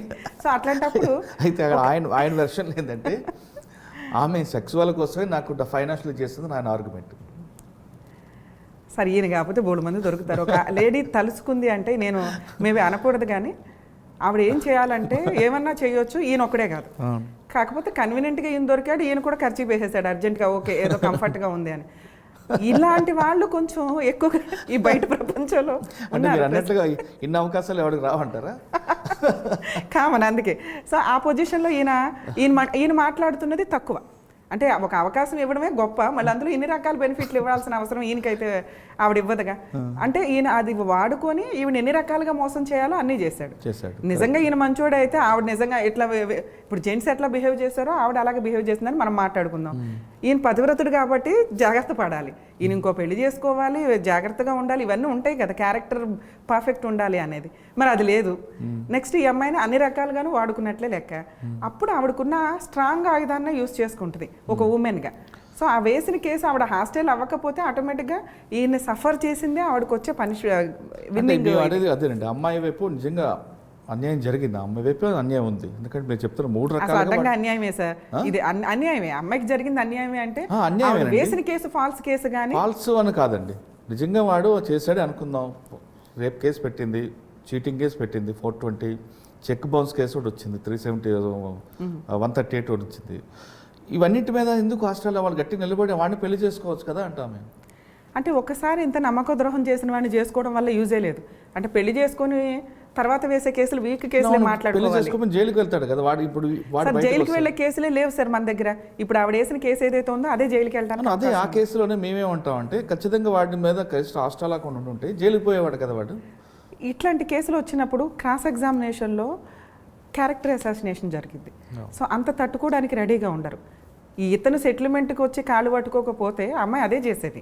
సెటిల్మెంట్కి వచ్చాడు కాబట్టి వీడికి ఇచ్చిన పనిష్మెంట్ ఇది చాలు అనుకుంది, దాన్ని వసూలు చేసుకోవాల్సింది ఏదో వసూలు చేసుకొని వదిలేసింది. అంటే హాస్టల్ అయినంత మాత్రాన ఆవిడ విన్నర్ కాదు అని కాదు, కొన్ని వీళ్ళు కోర్టుల చుట్టూ తిరగలేక ఆ డైలాగులు ఫేస్ చెయ్యలేక అడ్వకేట్లకు ఇచ్చుకునే ఫీజు అయితే ఈవిడికే ఇచ్చేసుకుంటే సెటిల్మెంట్ అవుతుంది. ఈవిడ కూడా మ్యాక్సిమం వీడిని ఎంత పనిష్ చేయాలో అంత టెన్షన్ పెట్టాలో పెట్టేసినట్లే లెక్క. సో ఈ కేసు వేయడం అనే ఒక ఆప్షన్ ఉండడం వల్లే ఈవిడ తను ఏం పొందాలనుకుందో ఆ రిలీఫ్ పొందినట్లు. సో అది ఫాల్స్ కేసా తర్వాత కేసా అంటే ఎట్లాగో కేసు నడిచినప్పుడు తెలుస్తుంది. అంటే ఇట్లాంటివి నిజంగా జరిగితే వేయాలి, కానీ అసలేమీ జరగకుండా కొంతమంది వేస్తుంటారు. అలాంటి ఉన్నప్పుడు కొంచెం సెటిల్మెంట్లు చేసుకోకుండా వాళ్ళకి పనిష్మెంట్, ఎందుకంటే కేసు ఒక్కోసారి విత్డ్రా అయినప్పుడు విక్టిమ్స్ ప్రాపర్గా ఎవిడెన్స్ లేకుండా ఫాల్స్ కేసు వేశారు అంటే జడ్జికి తెలుస్తుందండి. ఒక్కోసారి ఫైన్ కూడా వేస్తారు వాళ్ళకి, కంప్లైనెంట్కి. అలా వేసేలాగా వెళ్తే కొంచెం. రేప్ కేసులు కాకుండా ఇంకో కేస్ స్టడీలో అమ్మాయి షాప్ ఉంది, ఆమెకి ఆ షాపులో ఉన్నవాడు ఖాళీ చేయట్లేదు. ఆవిడకి ఆల్రెడీ మ్యారేజ్ అయింది. భర్త ఇచ్చిన సలహా మేరకు నేను షాప్కి వెళ్ళాను, రెంట్ అడిగాను, ఆయన నా చేపట్టుకొని లాగాడు అని ఒక 354 పెట్టింది. సీసీటీవీలో చూసి అదేం లేదు, ఇద్దరి మధ్యన డిస్టెన్స్ ఉంది, కానీ 354 అయితే వచ్చింది. మరి అటువంటి కేసులో అన్యాయం అంటారా, అక్రమం అంటారా, న్యాయం అంటారా? దానికి ఇందాక మాట్లాడుకున్న దానికే సరిపోద్ది. ఎందుకంటే ఒక షాప్ కానీ ఒక హౌస్ కానీ టెనెంట్ వెకేట్ చేయను అంటే వెకేట్ చేయించడానికి చాలా కష్టం అవుతుంది, లీగల్గా వెళ్ళాలి. కష్టపడి సంపాదించుకొని లోన్స్ కడుతూ ఉంటారు, లేకపోతే దాని మీద ఇంకా అప్పులు ఉంటాయి. ఒక ఇల్లు కొనుక్కోవడమే చాలా కష్టమైన రోజుల్లో టెనెంట్స్ ఉండి సరిగ్గా రెంట్లు కట్టకో, లేకపోతే ఫోర్సిబుల్గా ఆక్యుపై చేసుకొని ఏం చేసుకుంటారో చేసుకోండో అన్నప్పుడు వాళ్ళు మేబీ ఇక్కడ మాట్లాడకూడదు, కానీ మేబీ అల్ట్రాసిటీ కేసు వేయడానికి ఆప్షన్ ఉంటే కనుక ఖచ్చితంగా అది యూస్ చేసుకుంటారు. లేదా వాళ్ళ కమ్యూనిటీ నెక్స్ట్ లేదా లేడీ ఆప్షన్ ఉన్నప్పుడు ఏంటంటే న్యూసెన్స్ చేశాడు, బూతులు మాట్లాడాడు, అన్పార్లమెంటరీ లాంగ్వేజ్ వాడాడు. 506, దానికి ఎవిడెన్స్ ఉండకపోయినా కూడా అమ్మాయే ఎవిడెన్స్. ఉమెన్స్ కేసులకి కొంచెం ఆప్షన్ ఉంది. సరే, మీరు చెప్పిన ఆ రెండో సెక్షన్ కాకుండా 354 పెట్టడం అనేది ఎంతవరకు కరెక్ట్ అంటే సీసీ కెమెరాల్లో లేదు అంటే ఆ టైంలో సీసీ కెమెరా ఉందో లేదో చూసుకోవాలి ఫస్ట్. లేకపోయినా ఆయన దాని ముందు పట్టుకోవాలని ఏమీ లేదుగా, సీసీ కెమెరా ముందు ఎవిడెన్స్గా వచ్చేలాగా. సో అది ప్రూవ్ చేయడానికి కొంచెం టైం పట్టినా కూడా ముందు ఎఫ్ఐఆర్ అయితే చేస్తారు ఉమెన్స్ పెట్టే కేసుల్లో. ఎఫ్ఐఆర్ చేసిన తర్వాత ఈయన తిరుగుడు కంటే ఆవిడతో కేసు సెటిల్ చేసుకుని వెకేట్ చేయడం బెటర్గా. కానండి, ఇప్పుడు మీరు చెప్తుండే ఆ అమ్మాయి షాప్ ఖాళీ చేయించాలి, 354 కాకుండా వాడి మీద మన రెంట్ కంట్రోల్ యాక్ట్ ప్రకారం లీగల్గా వెళ్ళి ఫైట్ చేయొచ్చు కదా. ఎవిక్షన్ కేసు క్యారెక్టర్ని మీద వాడు సార్, ఒక ఉమెన్ వెళ్ళి నిజంగా షాప్ దగ్గర ఖాళీ చేయమని చెప్తే ఈ డైలాగ్లే వస్తే 2-3 సిట్టింగ్స్ అయిపోయినాక వెళ్తుంది, నోరు జారుతుంది, వాడు ఒక 4 మాటలు అంటాడు. ఇవి కామన్గా జరగకుండా ప్రొసీడింగ్స్ జరగవు. ఈవిడెళ్ళి డీసెంట్గా అడగడం, ఆయన డీసెంట్గా నేను వెళ్ళను అంటాం జరగదు. వీళ్ళ కష్టం, వీళ్ళ హౌస్ ఫ్లాట్ ఏదైతే ఉందో వీళ్ళ కష్టం కాబట్టి వీళ్ళు కొంచెం ఎమోషనల్గానే మాట్లాడతారు. ఏదో కొన్ని ఉంటాయిగా, మా పాత్ర తింటున్నావా, ఏం తింటున్నావా, అది ఇదని. ఆడు కూడా అనవసరంగా లేడీని తక్కువగా ఏం చేసి మాట్లాడొచ్చో రెగ్యులర్ అందరికీ కూడా ఇక్కడ నోటి మీద ఉంటాయి కాబట్టి అవి యూజ్ చేస్తారు. అవి అనకూడదు, ఆటోమేటిక్గా ఆవిడ ఆ కేసు వాడుకుంటుంది. ఎవిక్షన్ కేసు మీరు అన్నట్లు ఖాళీ చేయమని కేసు ఫైల్ చేయాలంటే సివిల్ సూట్ ఫైల్ చేయాలి. అది వేయడానికి ముందు ఒక నోటీస్ ఇవ్వాలి. నోటీస్ ఇవ్వాలి అంటే అదొక 30 days టైము. తర్వాత ఈవిడ ఒక అడ్వకేట్ని పెట్టుకొని అడ్వకేట్ ఫీజు ఇచ్చుకొని కోర్టులో కేసు ఫైల్ చేస్తే తక్కువ ఎంత ఫాస్ట్గా చేసినా 3 to 4 years అయితే కేసు నడుస్తుంది. వాడికి అది చాలు. 3 to 4 yearsలో ఆడు ఏం సంపాదించుకోవాలో అక్కడ సంపాదిస్తాడు, వేరే చూసుకుంటాడు. ఇవన్నీ కొంతమంది ఇంకా జిడ్డు మోకాలు ఉంటారు, అలా అసలు అది కూడా ఖాళీ చేయరు, అప్పీల్కి వెళ్తారు. సో నిజంగా ఓనర్స్ ఖాళీ చెయ్యండి అంటే మన ఇల్లు కాదు, మన షాపు కాదు, ప్రాపర్ రీజన్ టైం అడిగి ఆ రీజన్ టైం వాళ్ళు ఇవ్వకపోతే ఆ రీజన్ టైం ఎట్లాగో వస్తుంది. ఎందుకంటే వాళ్ళు లీగల్గా ఖాళీ చేయించాలంటే మీరు అనుకున్న రీజనబుల్ టైం వచ్చేస్తుంది.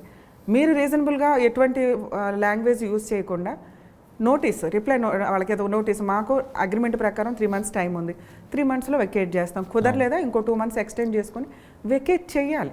దానికి ఒక మానవత్వం. లా ఎందుకు ప్రతిదీ ఈ మధ్య లా అందరికీ తెలిసిపోయి మిస్యూజ్ ఎక్కువ అవుతుంది నాకు తెలిసి. సార్, అటువంటి కేసులు కాకుండా జనరల్గా ఇటువంటి షాప్ వాళ్ళు కూడా వేధిస్తుంటారండి. ఇల్లు అద్దెకి తీసుకుంటారు, ఆ ఇంటి అద్దె మీదే బతికే వాళ్ళు కొంతమంది ఉంటారు. వీడు రెంట్ ఇవ్వడు, ఖాళీ చేయడు, తిరిగి ఈ షాప్ని ఆ ఇంటిని వేరే వాళ్ళకి అద్దెకి ఇస్తుంటాడు. అలాగే మొండి రకాలు కూడా ఉంటాయి. అటువంటి మొండి రకాలకి మీరు అన్నట్లుగా లీగల్గా వెళ్ళాలి అంటున్నారు. కానీ ఇద్దరి మధ్యన ఎలాంటి డాక్యుమెంటేషన్ ఉంటుంది, కేవలం మాట మీద ఇల్లు తీసుకుంటారు. మరి అటువంటి వాళ్ళకి ఏం చేయాలి సార్? మీకు మన ఇండియాలో ఒక 50% వరకు ఎవరు అగ్రిమెంట్లు చేసుకోరు. రెంటల్ అగ్రిమెంట్ కానీ లీజ్ అగ్రిమెంట్స్ కానీ. మరి కమర్షియల్ చదువుకున్న వాళ్ళు, ఇట్లా కొంచెం లీగల్ నాలెడ్జ్ ఉన్న వాళ్ళు అట్లీస్ట్ 1 year రెంటల్ అగ్రిమెంట్ రాసుకోవడం అట్లీస్ట్ అట్లా రాసుకుంటున్నారు తప్ప మళ్ళీ 1 year తర్వాత ఎక్స్టెన్షన్ ఉండదు. ఏదో ఇక నమ్మకం మీద నడిచిపోతూ ఉంటాయి. మనం ఈ లాక్డౌన్ మాట మీద ఇచ్చిన వాళ్ళు ఖాళీ చేయకపోతే ఏం చేయాలి? అదే ఒక 50% ఉండవు, ఉన్న వాళ్ళకి ఇలా ఉంటుంది. కొంతమంది ఎక్స్టెన్షన్ కూడా ఉండదు. సో నమ్మకం మీద నడుస్తూ ఉంటాయి. మీకు లాక్డౌన్ టైంలో చూడండి, మ్యాక్సిమం రెంట్లు పే చేయాలి. సీఎం గారు చెప్పారని చెప్పి 3 months ఆ తర్వాత అయితే పే చేయాలిగా. ఆయన శాంతం పే చేయొద్దనిలా, వీళ్ళు కట్టుకోవాలి కదా. ఎట్ ఏ టైం బర్డెన్ అయిపోయింది, 4 months 6 months బర్డెన్స్ అయిపోయినాయి అందరికీ. ఆ టైంలో మనం చూస్తే చాలామందిని చూడొచ్చు, కొంచెం మాస్ ఏరియాలు ఇట్లాంటి వాళ్ళు గయ్యాళి ఓనర్స్ అయితే కనుక సామాన్ బయట పడేశారు. లీగల్గా అలా పడేయకూడదు. కానీ కోర్టు చుట్టూ వెళితే వాళ్ళు ఓపిక లేదు, చేయలేరు. అట్లా క్లాస్గా ఉన్నవాళ్ళు కానీ కొంచెం అపార్ట్మెంట్ కల్చర్లో ఉన్నవాళ్ళు చెప్తారు, లీగాలిటీ లేదు ఇక్కడ. ఎందుకంటే మా దగ్గర రెంటల్ అగ్రిమెంట్ లేదు, వీళ్ళు ఎప్పటి నుంచి ఉన్నారు ఏంటి. ఇక్కడ మనం 2 రకాలుగా మాట్లాడదాం. ఒకటి అపార్ట్మెంట్ కల్చర్, ఇంకోటి ఇండిపెండెంట్ హౌసెస్. అపార్ట్మెంట్ కల్చర్లో వాళ్ళు ఎప్పటి నుంచి ఉంటున్నారు ఏంటి అనేది అసోసియేషన్ వాళ్ళు చెప్పగలుగుతారు, పక్క ఫ్లాట్స్ వాళ్ళు చెప్పగలుగుతారు. వాళ్ళకి ఒక నోటీస్ ఇవ్వడం, అగ్రిమెంట్ లేకపోయినా పర్వాలేదు, వీళ్ళు టెనెంట్స్ రెంట్కుంటున్నారు, మెయింటెనెన్స్లు పే చేస్తూ ఉంటారు, లేదా మెయింటెనెన్స్లు పే చేయకపోయినా మెయిన్ స్టెప్గా వాళ్ళకు ఒక ఇంటిమేషన్ నోటీస్ ఇవ్వడం కానీ, లేదా అట్లీస్ట్ వాట్సాప్ మెసేజ్లో ప్రతి ఒక్కరు నోటీస్కి వెళ్ళి అడ్వకేట్ని అప్రోచ్ అవ్వాల్సిన అవసరం లేదు. వాట్సాప్ మెసేజెస్ పెట్టి వాళ్ళకి మీరు ఖాళీ చేయండి 1 monthలో, ఇంత పెండింగ్ ఉంది డ్యూ, ఆ రెంట్ పే చేసి ఖాళీ చేయండి అని చెప్పి వాళ్ళకు ఒక వాట్సాప్ ఎవిడెన్స్లు పెట్టుకుంటే, ఆ రికార్డ్స్ కానీ ఫోన్ రికార్డ్స్ కానీ వాట్సాప్ మెసేజ్లు కానీ వాళ్ళ వైపు నుంచి వచ్చే రిప్లై మీద మీకు క్లారిటీ ఉంటుంది. ఏం చేసుకుంటారో చేసుకోండి అనొచ్చు, లేదా సైలెంట్గా ఉండొచ్చు. అంటే 1 month టైం ఉందిగా తర్వాత చూసుకుందాం అని. అలా సైలెంట్గా ఉన్నారంటే దాన్ని యాక్సెప్ట్ చేసినట్లే లెక్క. ఏం చేసుకుంటా చేసుకో అంటే ఇప్పుడు 1 month వెయిట్ చేయాల్సిన అవసరం లేదు. ఓనర్స్ అసోసియేషన్లో కంప్లైంట్ ఇవ్వచ్చు. అసోసియేషన్ వాళ్ళు వీళ్ళని పిలిచి, ఎందుకంటే ఆ న్యూసెన్స్ని వాళ్ళు యాక్సెప్ట్ చేయరు. టెనెంట్ అన్న వాళ్ళు ఖాళీ చేయాల్సింది, ఓనర్కి ఇష్టం లేదు, ఓనర్ మెయింటెనెన్స్ ఇవ్వరు, లేదా టెనెంట్స్ డైరెక్ట్గా మెయింటెనెన్స్ పే చేస్తుంటే వాళ్ళ దగ్గర నుంచి తీసుకోరు. ఎందుకంటే ఓనర్ అబ్జెక్ట్ చేస్తారు, నా టెనెంట్స్ని నేను ఖాళీ చేయమన్నా, మీరు మెయింటెనెన్స్ తీసుకోవద్దు. వన్స్ ఒకసారి మెయింటెనెన్స్ ఆగిపోయిందంటే వాటరు, కరెంటు ఇట్లాంటివి ఆపడానికి అవకాశం. సో అపార్ట్మెంట్లో వాళ్ళు ఓనర్స్ పెద్దగా కోర్టుకి వెళ్ళాల్సిన అవసరం లేదు, సపోర్టింగ్కి అసోసియేషన్ సరిపోతుంది. ఇండిపెండెంట్ హౌసెస్ గయ్యాలి ఓనర్స్ అయితే ఆటోమేటిక్గా వాళ్ళే ఖాళీ చేస్తారు, లా గోంగూర అవన్నీ పక్కన. ఎందుకంటే ఇమీడియట్గా అట్లా సామాన్ పడేసినప్పుడు మేబీ 100కి డైల్ చేస్తారు, పోలీసులు వస్తారు. వాళ్ళు వచ్చి ఏమంటారు, అబ్బా ఇవాళ ఒక రోజు ఉంచండి అమ్మా, ఇంకో 1 week ఉంచండి అమ్మా అంటారు తప్ప, ఓయ్ నువ్వు ఖచ్చితంగా ఇంట్లో ఉంచాల్సిందే అని అనరు. ఎందుకంటే వాళ్ళకి తెలియదు కదా ప్రొసీడింగ్ ఏంటి అని. కానీ ఇల్లీగాలిటీ జరగకుండా ఆపుతారు అక్కడ వరకు. సో అప్పుడు ఇండిపెండెంట్ ఖాళీ చేయించిన బాధ్యత పోలీసులు కాదు, ఉండదండి. అసలు పోలీసుల సివిల్ మ్యాటర్స్లో ఇన్వాల్వ్ అవ్వడానికి లేదు. వాళ్ళ సపోర్ట్ మనం ఎప్పుడు తీసుకోవచ్చు అంటే, మనం చెప్పండి, ఒకవేళ పోలీసు వరకు కాకుండా ఇండిపెండెంట్గా వీళ్ళు వెకేట్ చేయించాలి అంటే వీళ్ళు ఆటోమేటిక్గా ఇప్పుడు మనం అనుకున్న ఒక ఆప్షన్ వాడుకుంటారు. అప్పుడు పోలీసులు వచ్చి ఏదో సపోర్ట్ చేసి అప్పుడు మీకు సగం ప్రాబ్లం క్లియర్ అవుతుంది. ఏమయ్యా ఖాళీ చేయాలి కదా వాళ్ళ ఇల్లు, బుద్ధి ఉండాలి కదా నీకు, ఒకసారి నీకోసం నేను 10 days టైం అడుగుతాను రిక్వెస్ట్ చేసి అంటారు. అక్కడి వరకు వాళ్ళు సెటిల్ చేసి వెళ్తారు, వీళ్ళు 10 daysలో ఖాళీ చేస్తారు. ఇన్ కేస్ అప్పుడు కూడా ఖాళీ చేయలేదే అనుకోండి, ఇండిపెండెంట్ హౌస్ ఓనర్స్ చేయాల్సిన పని, ఇక్కడ అసోసియేషన్ లేదు సపోర్ట్ చేయడానికి కాబట్టి వాళ్ళు చేయాల్సిన పని నోటీస్ పంపించాల్సిందే. ఈలోపు వాట్సాప్ మెసేజ్లు పెట్టుకోండి, అవి ఒక ఎవిడెన్స్. నోటీస్ పంపించిన తర్వాత వాళ్ళకు 30 days టైం ఉంటుంది. అప్పుడు కూడా వాళ్ళు వెకేట్ చేయకపోతే ఎవిక్షన్ సూట్ ఫైల్ చేసుకోవాల్సిందే. కోర్టులో కేసు ఫైల్ చేసిన తర్వాత అవుట్ ఆఫ్ ఆర్డర్తో వేసుకుంటే మేబీ 1.5 yearలో అవ్వచ్చు. మీకు అయ్యే అడ్వకేట్ ఖర్చులతో పాటు వాళ్ళకి అడ్వకేట్ ఖర్చులు అవుతూ ఉంటాయి. సో వాళ్ళు రెగ్యులర్గా రెంట్ పే చేస్తూ అన్నీ ప్రాపర్గా ఉన్నా కూడా ఓనర్ ఖాళీ చేయమన్నారు అంటే ఒక రీజన్ చూపించాలి. రెంట్ పెంచుతుంటే వాళ్ళు యాక్సెప్ట్ చేయట్లేదనో, లేకపోతే వాళ్ళు దేనికోసం ఏ పర్పస్ మీద రెంట్కి ఇచ్చామో దానికి యూజ్ చేయట్లేదనో, ఇల్లీగాలిటీకి వాడుతున్నారనో, ఇల్లీగాలిటీకి కానీ ఇచ్చిన పర్పస్ కాకుండా దానివల్ల పబ్లిక్ న్యూసెన్స్ జరుగుతుంది అన్నప్పుడు పోలీసులు సపోర్ట్ తీసుకోవచ్చు, వాళ్ళే ఖాళీ చేయిస్తారు. మిగతా ఏమన్నా కానీ జరుగుతుంటే కనుక వీళ్ళు కోర్టుకు వెళ్ళి ఎవిక్షన్ సూట్ వేసుకొని తెచ్చుకోవాల్సిందే, వేరే ఆప్షన్ లేదు. కరెక్ట్. కానీ ఏం డాక్యుమెంట్స్ లేవు, ఏమీ లేకపోయినా సార్ వాళ్ళ ఇంట్లో రెంట్కుంటున్నారు అనేది ఒక ఎవిడెన్స్. నేను ఇప్పుడు మీరు మా ఇంట్లో రెంట్కుంటున్నారు, మన ఇద్దరి మధ్య అగ్రిమెంట్ లేదు, నేను ఖాళీ చేయమని మెసేజ్ ఇచ్చాను, మీరు నేను ఖాళీ చేయనానో నాకు ఇంకా టైం కావాలనో ఏదో ఒక రిప్లై ఇస్తారు, లేదా అసలు ఏమీ రిప్లై ఇవ్వలే. మీరు నా ఇంట్లో లేనప్పుడు మీరు ఎందుకు ఊరుకుంటారు? మీరెవరమ్మా నాకు మెసేజ్ పెట్టారు, నేను మీ ఇంట్లో ఎక్కడున్నాను అంటారు. మీరు సైలెంట్ ఉన్నారంటే మీరు నా ఇంట్లో ఫలానా రోజు నుంచి అనుకోండి, కోర్టుకు వెళ్తే టైం అవుతుంది, పోలీస్ స్టేషన్కి వెళ్తే మీరు అన్నది పోలీసులు సపోర్ట్ చేయరు, సివిల్ మ్యాటర్ అంటారు. కానీ ఇక్కడ మీ సెక్షన్లో ఒకటి ఉంది 448 ట్రెస్పాస్. అందులో ఏం చెప్తుంది క్లాజ్ 1, 2, 3, 4 అంటే 3 clauseలో నువ్వు లీగల్గా లోపలికి ఎంటర్ అయినా నీ లీగల్ పీరియడ్ అయిన తర్వాత ఉన్నావు కాబట్టి ఇల్లీగల్గా నువ్వు ఉన్నట్లు అవుతుంది. ప్లస్ ఆ సెక్షన్ చూపిస్తూ నువ్వు ఇల్లీగల్గా ఉన్నావు కాబట్టి నువ్వు వెకెట్ చేయని ఖాళీ చేయడానికి వెళ్ళినప్పుడు వాడేదో బెదిరించాడని ఇంకొక సెక్షన్ యాడ్ చేస్తూ పోలీసులు తీసుకోవచ్చు కదా? తీసుకోరు సార్. ఆ యాక్ట్ జరగాలి, ఓనర్ వెళ్ళి గొడవ పడాలి, గొడవ పడినప్పుడు వీళ్ళ కేసు రిజిస్టర్ అవుతుంది, వాళ్ళ కేసు రిజిస్టర్ అవుతుంది. బూతులు తిట్టుకోవాలి కదా. కొంతమంది జిడ్డు ఏం తిట్టుకోకలేదండి. అసలు మీరు అన్న ట్రెస్పాస్ చేయడానికన్నా ఇల్లీగల్గా ఆక్యుపై చేసుకొని ఉన్నారు అనటానికి క్రిమినల్ యాక్షన్ టెనెంట్స్ దాంట్లో యూస్ చేసుకోరు అంటున్నా. ఎందుకంటే మీరు ఇన్ని రోజులు యాక్సెప్ట్ చేసేసారు కదా, యాక్సెప్ట్ చేసి మీకు రెంటల్ అగ్రిమెంట్ లేదు, మీరు ఇందాక అంటున్న ప్రాసెస్ రెంటల్ అగ్రిమెంట్ లేనప్పుడు మీరు వేసే క్రిమినల్ కేసు మెయింటైనబిలిటీ అవ్వదు. అప్పుడు మీరు వెళ్ళి మళ్ళీ ప్రైవేట్ కంప్లైంట్ వేసుకోవాలి. క్రిమినల్ కేసులో దాని మీద పనిష్మెంట్ పడుతుంది కానీ ఖాళీ చేయమని ఉండదు. వీళ్ళకి కావాల్సింది ఖాళీ చేయించుకోవడం. అసలు పనిష్మెంట్ ఎప్పుడు పడాలి దాంట్లో? ఆ పనిష్మెంట్ పడడం కంటే ఖాళీ చేయడం అనేది ఒక ఆర్డర్ కదా. దీంతో పాటు మీకు రెంట్ డిపాజిట్ చేయాల్సి ఉంటుంది, మీకు రెంట్ పోదు. ఇక్కడ ఎవిక్షన్ సూట్ వేసుకున్నప్పుడు ఖచ్చితంగా ఖాళీ చేయించడానికి డైరెక్షన్స్ వస్తాయి. అప్పటిదాకా రెంట్ క్యాలిక్యులేషన్ అవుతూ ఉంటుంది, వాడు డిపాజిట్ చేసే వెకేట్ చేయాలి ఉంటుంది. క్రిమినల్ కేసు కంటే వెకేట్ చేయించాలి అంటే సివిల్ ప్రొసీడింగ్సే బెటర్. ఓకే, ఈ రెండు కాకుండా అసలు క్రిమినల్ కేసు ఎలాగో అవుతుంది, ఎందుకంటే ఓనర్ వెళ్ళి పోట్లాడిన తర్వాత వాళ్ళు పోట్లాడుకొని ఒక క్రిమినల్ కేసు అయితే బుక్ చేసుకుంటారు ఇద్దరు కామన్గా. ఓకే. మరి సీనియర్ సిటిజన్స్ వాళ్ళు ఉన్న వాళ్ళు కొంచెం పోట్లాడలేరు కాబట్టి అడ్వకేట్ని కలిసి నోటీసులు పంపిస్తారు. ఒక 30% నోటీస్ స్టేజ్లోనే వెకేట్ చేయడానికి చూస్తారు, ఎందుకంటే వాళ్ళకి కావాల్సిన 1-2 months అప్పటికి సరిపోతుంది. అవును. మరీ ఇక జిడ్డు మొఖాలు లేకపోతే షాప్స్ రన్ చేస్తున్న వాళ్ళు అప్పటికప్పుడు ఆ బిజినెస్ని అక్కడ నుంచి వేరే చోట షిఫ్ట్ చేయలేరు కాబట్టి వాళ్ళు ఒక 1 year డ్రాగ్ చేయడానికి చూస్తారు. అయినా కూడా వీళ్ళకి 1 year ఇవ్వడం కుదరదు. కేసు వేయడం వల్ల ఏంటంటే మేబీ లక్కీగా వాళ్ళు ఖాళీ చేస్తే ఓకే విత్డ్రా చేసుకుంటారు, అప్పటిదాకా రెంట్ వసూలు చేసుకొని. ఖాళీ చేయకపోతే మీకు టైం సేవ్ అవుతుంది కదా కోర్టుకి అప్రోచ్ అవ్వడం వల్ల. కరెక్ట్ అండి. ఇప్పుడు ఇంటి వరకు చెప్పారు, షాపులు తీసుకుందామండి. షాపు మీరు ఒక సామాన్యుడు షాప్ అద్దెకి ఇస్తాడు, అద్దె మీద బతుకుతాడు. ఆ షాప్ని ఖాళీ చేయించమంటే వాడు ఏమంటాడంటే గుడ్ విల్ ఇస్తాను ఖాళీ చేస్తాను అంటాడు. ఆ గుడ్ విల్ కూడా ఆకాశానికి దీంట్లో ఉంటాయి, వాళ్ళు ఇవ్వమంటారు, వాడు ఖాళీ చేయని అంటాడు. సరే, యాక్చువల్గా ఇందాక అదే ప్రాసెస్ మనం చెప్పింది. షాప్స్ విషయానికి వచ్చేసరికి వాళ్ళు పెట్టిన టైం పీరియడ్ ఉంటుంది. మీకు హౌసెస్లో కానీ ఫ్లాట్స్లో కానీ రెంటల్ అగ్రిమెంట్ అంటాం. బిజినెస్ పెట్టేటప్పుడు వాళ్ళతో లీజ్ అగ్రిమెంట్ చేసుకోవడం ఉంటుంది. అది 3 years 5 years ఇచ్చినప్పుడు వాళ్ళు ఎన్ని ఇయర్స్ నుంచి అక్కడ ఉంటున్నారు అనేది ఉంటుంది. గుడ్ విల్ ఇచ్చి ఖాళీ చేయించమని ఎక్కడ ఉంటుంది, ఎందుకంటే ఏదైతే లీజ్ అగ్రిమెంట్ లేదో వీళ్ళకి లైబిలిటీస్ తక్కువ ఉంటాయి, వాళ్ళకి తక్కువే ఉంటాయి. సో వాళ్ళు డిమాండ్ చేస్తున్నట్లు లెక్క ఖాళీ చేయడానికి. మీరు అన్నట్లు ఇప్పుడు క్రిమినల్ కేసులు ఫైల్ చేసుకోవడానికి ఉంటుంది.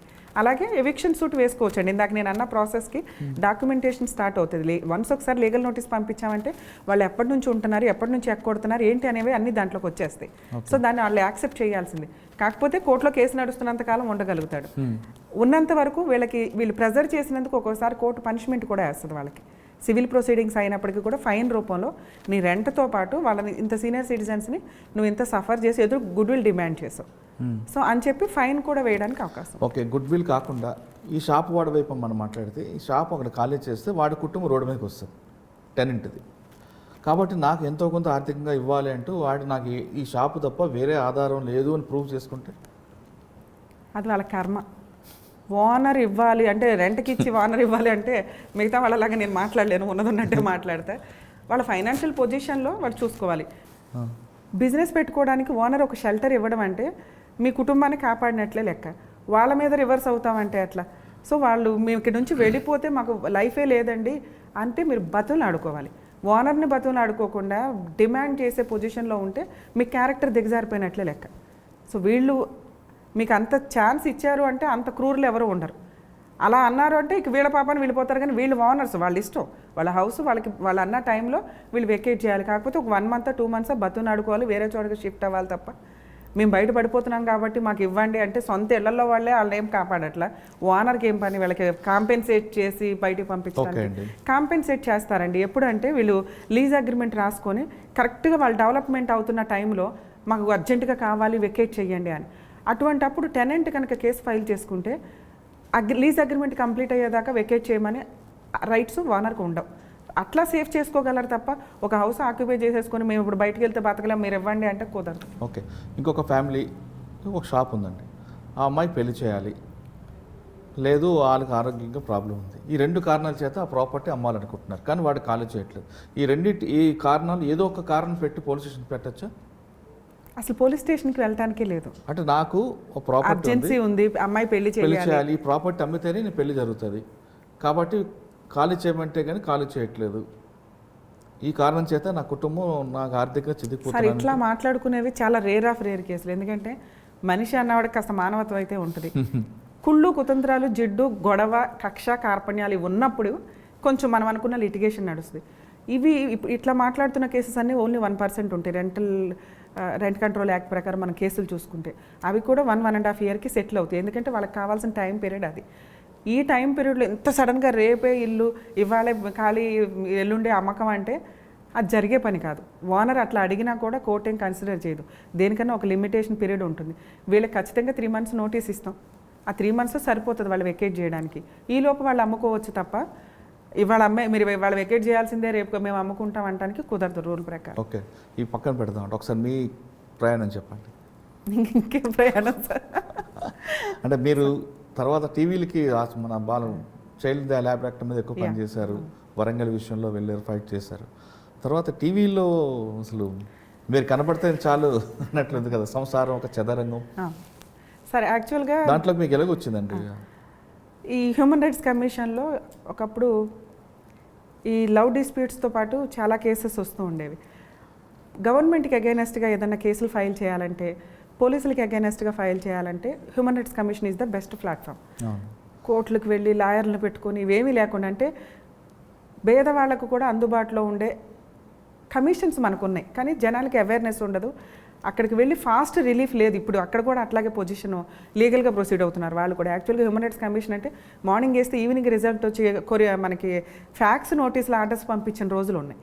అంత ఫాస్ట్ ఇప్పుడు నడవట్ల.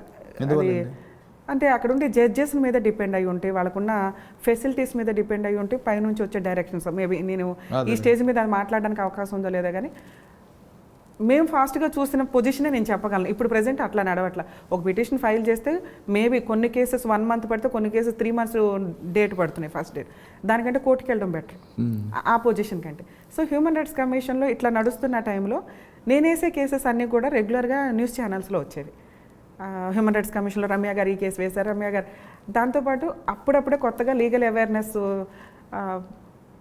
ప్రోగ్రామ్స్ నడుస్తున్నాయి. TV5లో కానీ, NTVలో కానీ, వనితా టీవీలో, వాటిలో రెగ్యులర్ వెళ్తూ ఉండేదాన్ని.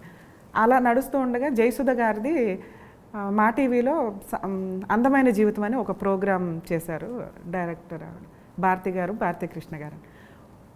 వాళ్ళు అడ్వకేట్స్ని చూస్ చేస్తూ ఉంటే ఈచ్ ఎపిసోడ్కి ఒక అడ్వకేట్ని పెట్టుకున్నారు వాళ్ళు. ఒక ఎపిసోడ్కి నేను వెళ్ళాను. నేను మాట్లాడిన 5 minutes ఆ రోజు ట్రోల్ ఫుల్. ఎంత రికగ్నైజేషన్ వచ్చిందంటే ఆ జయసుధ గారితో చేసిన ప్రోగ్రామ్. ఒక కలరు, ఒక అపీరెన్స్, ఏమి బ్యాక్గ్రౌండ్, అసలు ఈ రోజుకి నేను సెటిల్ అయ్యానంటే ఓన్లీ నా ఇండివిజువల్ బ్యాక్గ్రౌండే లేదు.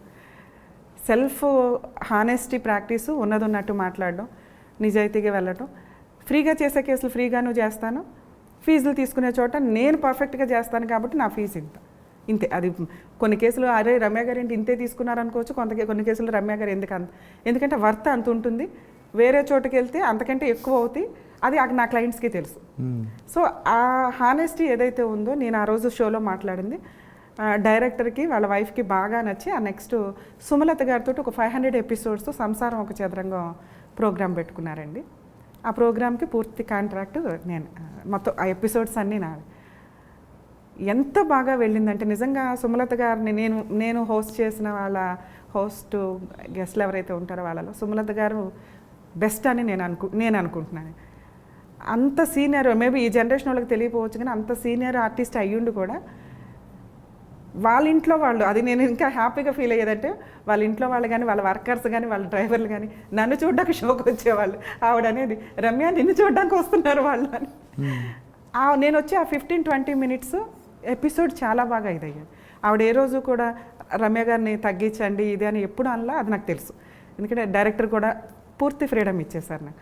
షో అంత బాగా వెళ్ళింది. ఎందుకంటే మా స్టేజ్లో మేము అక్కడికి వచ్చే వాళ్ళందరూ కూడా కొంతమంది అంటారా వాళ్ళ పిలవండి, వీళ్ళని పిలవండి, సెలబ్రిటీలను పిలవండి, దమ్ముంటే వీళ్ళకి సెటిల్ చేయడం, అవి ఏవి ఫాల్స్ కేసులు కాదు.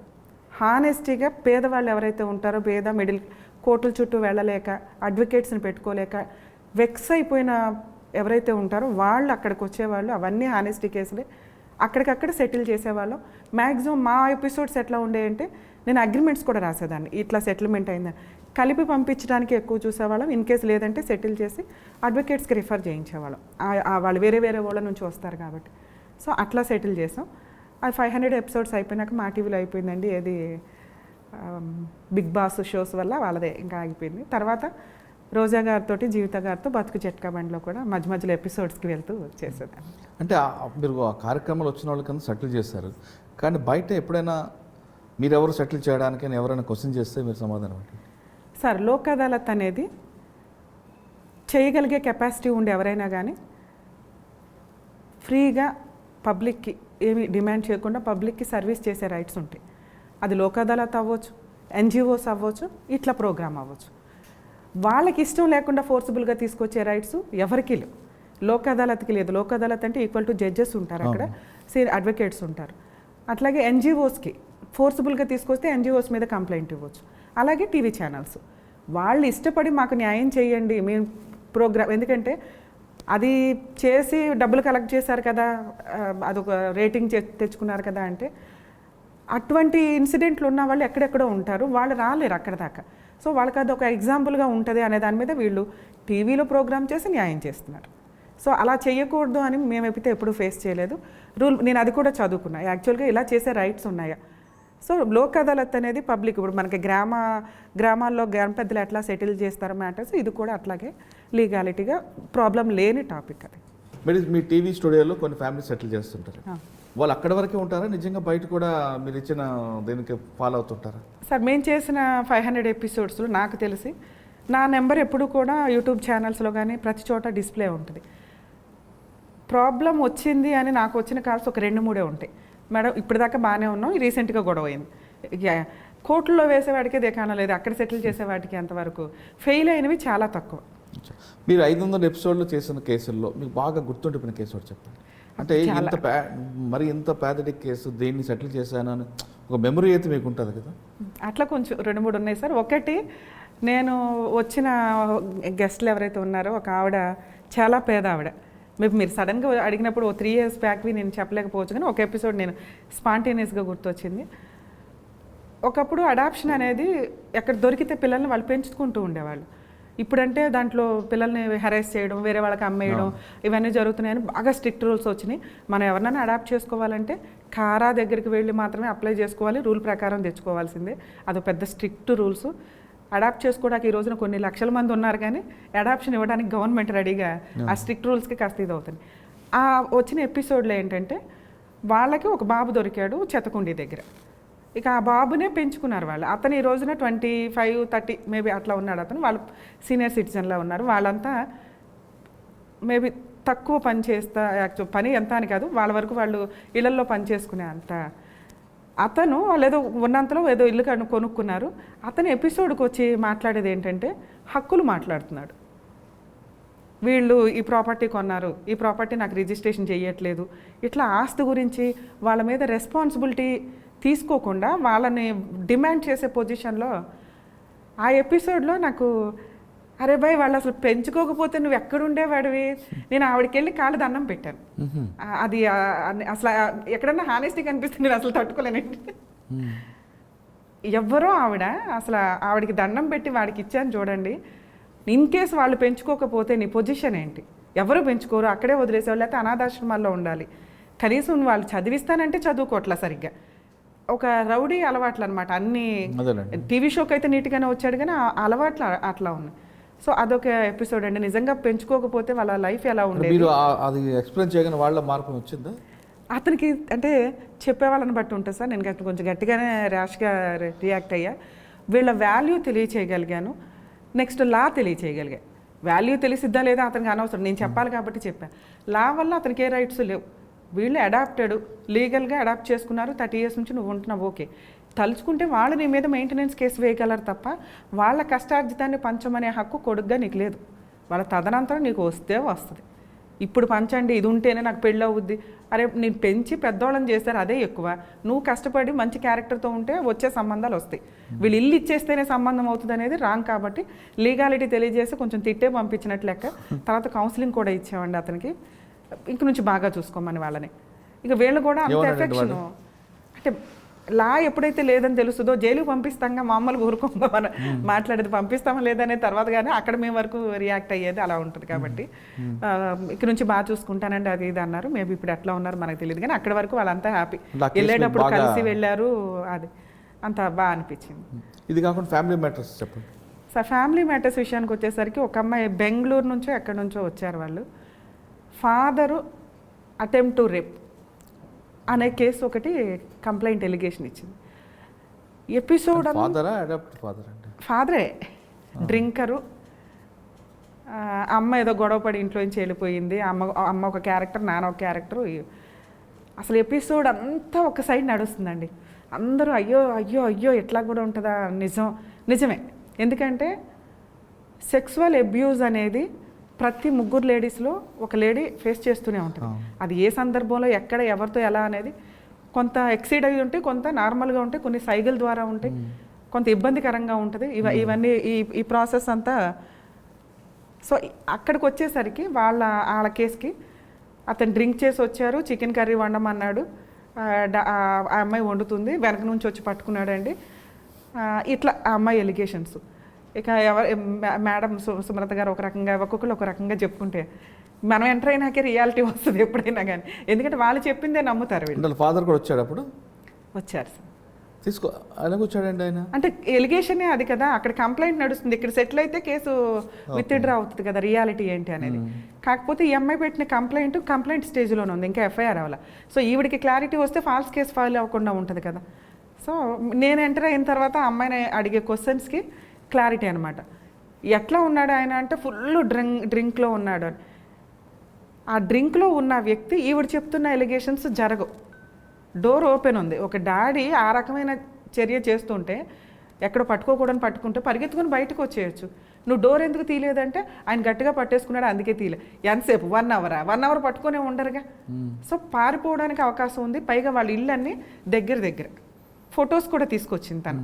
ఆ ఫొటోస్ చూసినప్పుడు చాలా పక్కన ఆ పక్కింటోళ్ళు వంట చేసుకుంటూ ఎదురింటోళ్ళు వంట చేసుకుంటూ ఎదురుగానే కనిపిస్తున్నారు. ఆ అమ్మాయి కిటికీలోంచి మాట్లాడినా వంట చేస్తూ ఉండగా పట్టుకున్నాడనో ఏదో ఎలిగేషన్ అన్నట్టు. ఇమీడియట్గా రియాక్ట్ అయ్యి ఏదన్నా ఇవ్వచ్చు. తర్వాత 1 వీక్ తర్వాత వెళ్ళింది పోలీస్ స్టేషన్కి. వాళ్ళ అమ్మకి చెప్పినా వచ్చి గోప పగల కొడుతుంది వాళ్ళ నాన్న.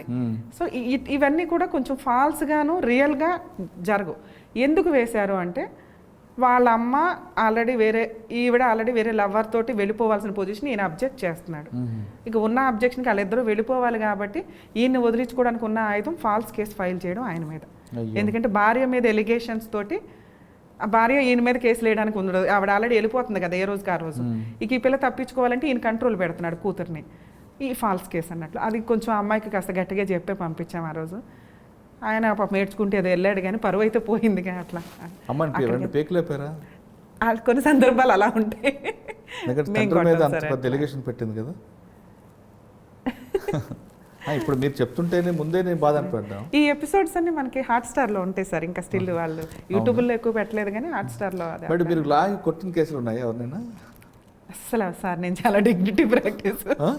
కొట్టడం ఏంటి సార్? అంటే ఇటువంటి కోపం వచ్చినప్పుడు టీవీ షోల్లోనా? అస్సలు ఎప్పుడు కొట్టలేదు సార్. అంటే నా వాయిస్తే సరిపోతుంది వాళ్ళకి. సుమలత గారు ఉన్నంత వరకు సేఫ్గా కూర్చుంటారు. రమ్య గారు వస్తారు అన్న దగ్గర నుంచి వీళ్ళలో షివరింగ్ స్టార్ట్ అవుతుంది. ఎందుకంటే ఉన్నది ఉన్నట్లు నిజాయితీని చీల్చి చెండాడుతూ ఉంటాను అక్కడ. ఎందుకంటే మాట్లాడే క్వశ్చన్స్లో క్లారిటీ వచ్చేస్తుంది. వాళ్ళు అబద్ధాలు చెప్తున్నారా వచ్చి నిజం చెప్తున్నారా అని. ఇప్పుడు మీరు 2 కేసులు ఫాల్స్ కేసు చెప్పారు. రియల్గా విక్టిమ్ ఉంటారండి, ఒకటి చెప్పండి. హస్బెండ్ వచ్చి ఒక సీనియర్ సిటిజన్ అండి. ఆయన విడిపోయి 30 years అవుతుంది. కూతురు భార్య 2 కొడుకులు, వాళ్ళ పెళ్ళిళ్ళు కూడా అయిపోయినాయి. ఈయన వచ్చి కంప్లైంట్ ఇచ్చారు. ఏంటంటే ఈయన ఆల్రెడీ వేరే మ్యారేజ్ చేసుకున్నారు, ఉంటున్నారు. 30 years తర్వాత ఈవిడొచ్చి నాకు మెయింటెనెన్స్ ఇవ్వమనండి, ఆయన సంపాదించుకున్న ఆస్తిలో వాటాలు ఇవ్వమనండి, లేకపోతే వీళ్ళిద్దరు కొడుతున్నారు ఆయన దగ్గరికి వెళ్ళి. 2వ మ్యారేజ్ చేసుకున్నారు.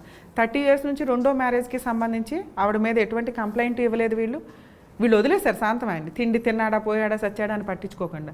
అతను మా ఎపిసోడ్స్ని అప్రోచ్ అయ్యారు. అతని మీద మేము మాట్లాడితే అతను అనేది మధ్యలో ఆవిడకి ఏదైనా అవసరం ఉన్నా మెయింటెనెన్స్లు కానీ ఇవి కానీ పంపిస్తూనే ఉన్నాడు. ఈయన ఎప్పుడైనా ఇంటికి వెళ్ళి ఏదైనా చేయాలి అన్నా కూడా వాళ్ళు సెటిల్మెంట్ చేసుకున్నప్పుడు ఈయన దగ్గర ఏవైతే ఆ రోజు పొజిషన్కి ఉన్నాయో అవి రాయించేసుకున్నారు, ఖర్చు పెట్టేసుకున్నారు, కొడుకులు ఏదో పెళ్ళిళ్ళు చేసేసుకున్నారు, అన్నీ బాగానే ఉన్నాయి. ఈయన మళ్ళీ ఏదో కష్టపడి 2 ఆవిడ ఈయన కలిపి ఏదో పనులు చేసుకుంటూ ఒక డాబా కట్టుకున్నారు చిన్నది. దాని మీద పడింది వీళ్ళిద్దరు కొడుకుల కన్ను యాక్చువల్గా. ఇక అమ్మని వేసుకొని ఈయన మమ్మల్ని అప్రోచ్ అయినప్పుడు మేము వాళ్ళకి ఫోన్ చేస్తే వాళ్ళు వచ్చారు. ఎందుకంటే వాళ్ళకు కూడా న్యాయం కావాలిగా, ప్రాపర్టీ షేర్ ఖచ్చితంగా. వాళ్ళ లీగాలిటీ తెలిసి మనకి ఇప్పుడు ఈ మధ్య ఛానల్స్లో కానీ అవన్నీ తెలియటం వల్ల ఏంటంటే ఫస్ట్ భార్యకి డైవర్స్ ఇవ్వకుండా 2వ భార్యను చేసుకున్నప్పుడు లీగల్ యాక్షన్, ఇంకొకటి ప్రాపర్టీలో షేరు ఫస్ట్ భార్య పిల్లలకే ఉంటాయి తప్ప 2వ భార్యకు ఉండవు. ఈ తెలివితేటలు బాగా ఉండి వచ్చేసారు, గబగబా న్యాయం చేసేస్తారు సుమలత గారు మాకు అని చెప్పి. సో ఇక్కడ సపరేషన్ కూడా క్యాలిక్యులేషన్లోకి వస్తుంది. నెక్స్ట్ వాళ్ళు ఆ రోజున పెద్ద మనుషుల దగ్గర ఒక లెటర్ రాసుకున్నారు. అది ఈయన మర్చిపోయాడు, వాళ్ళు చెప్పట్లా.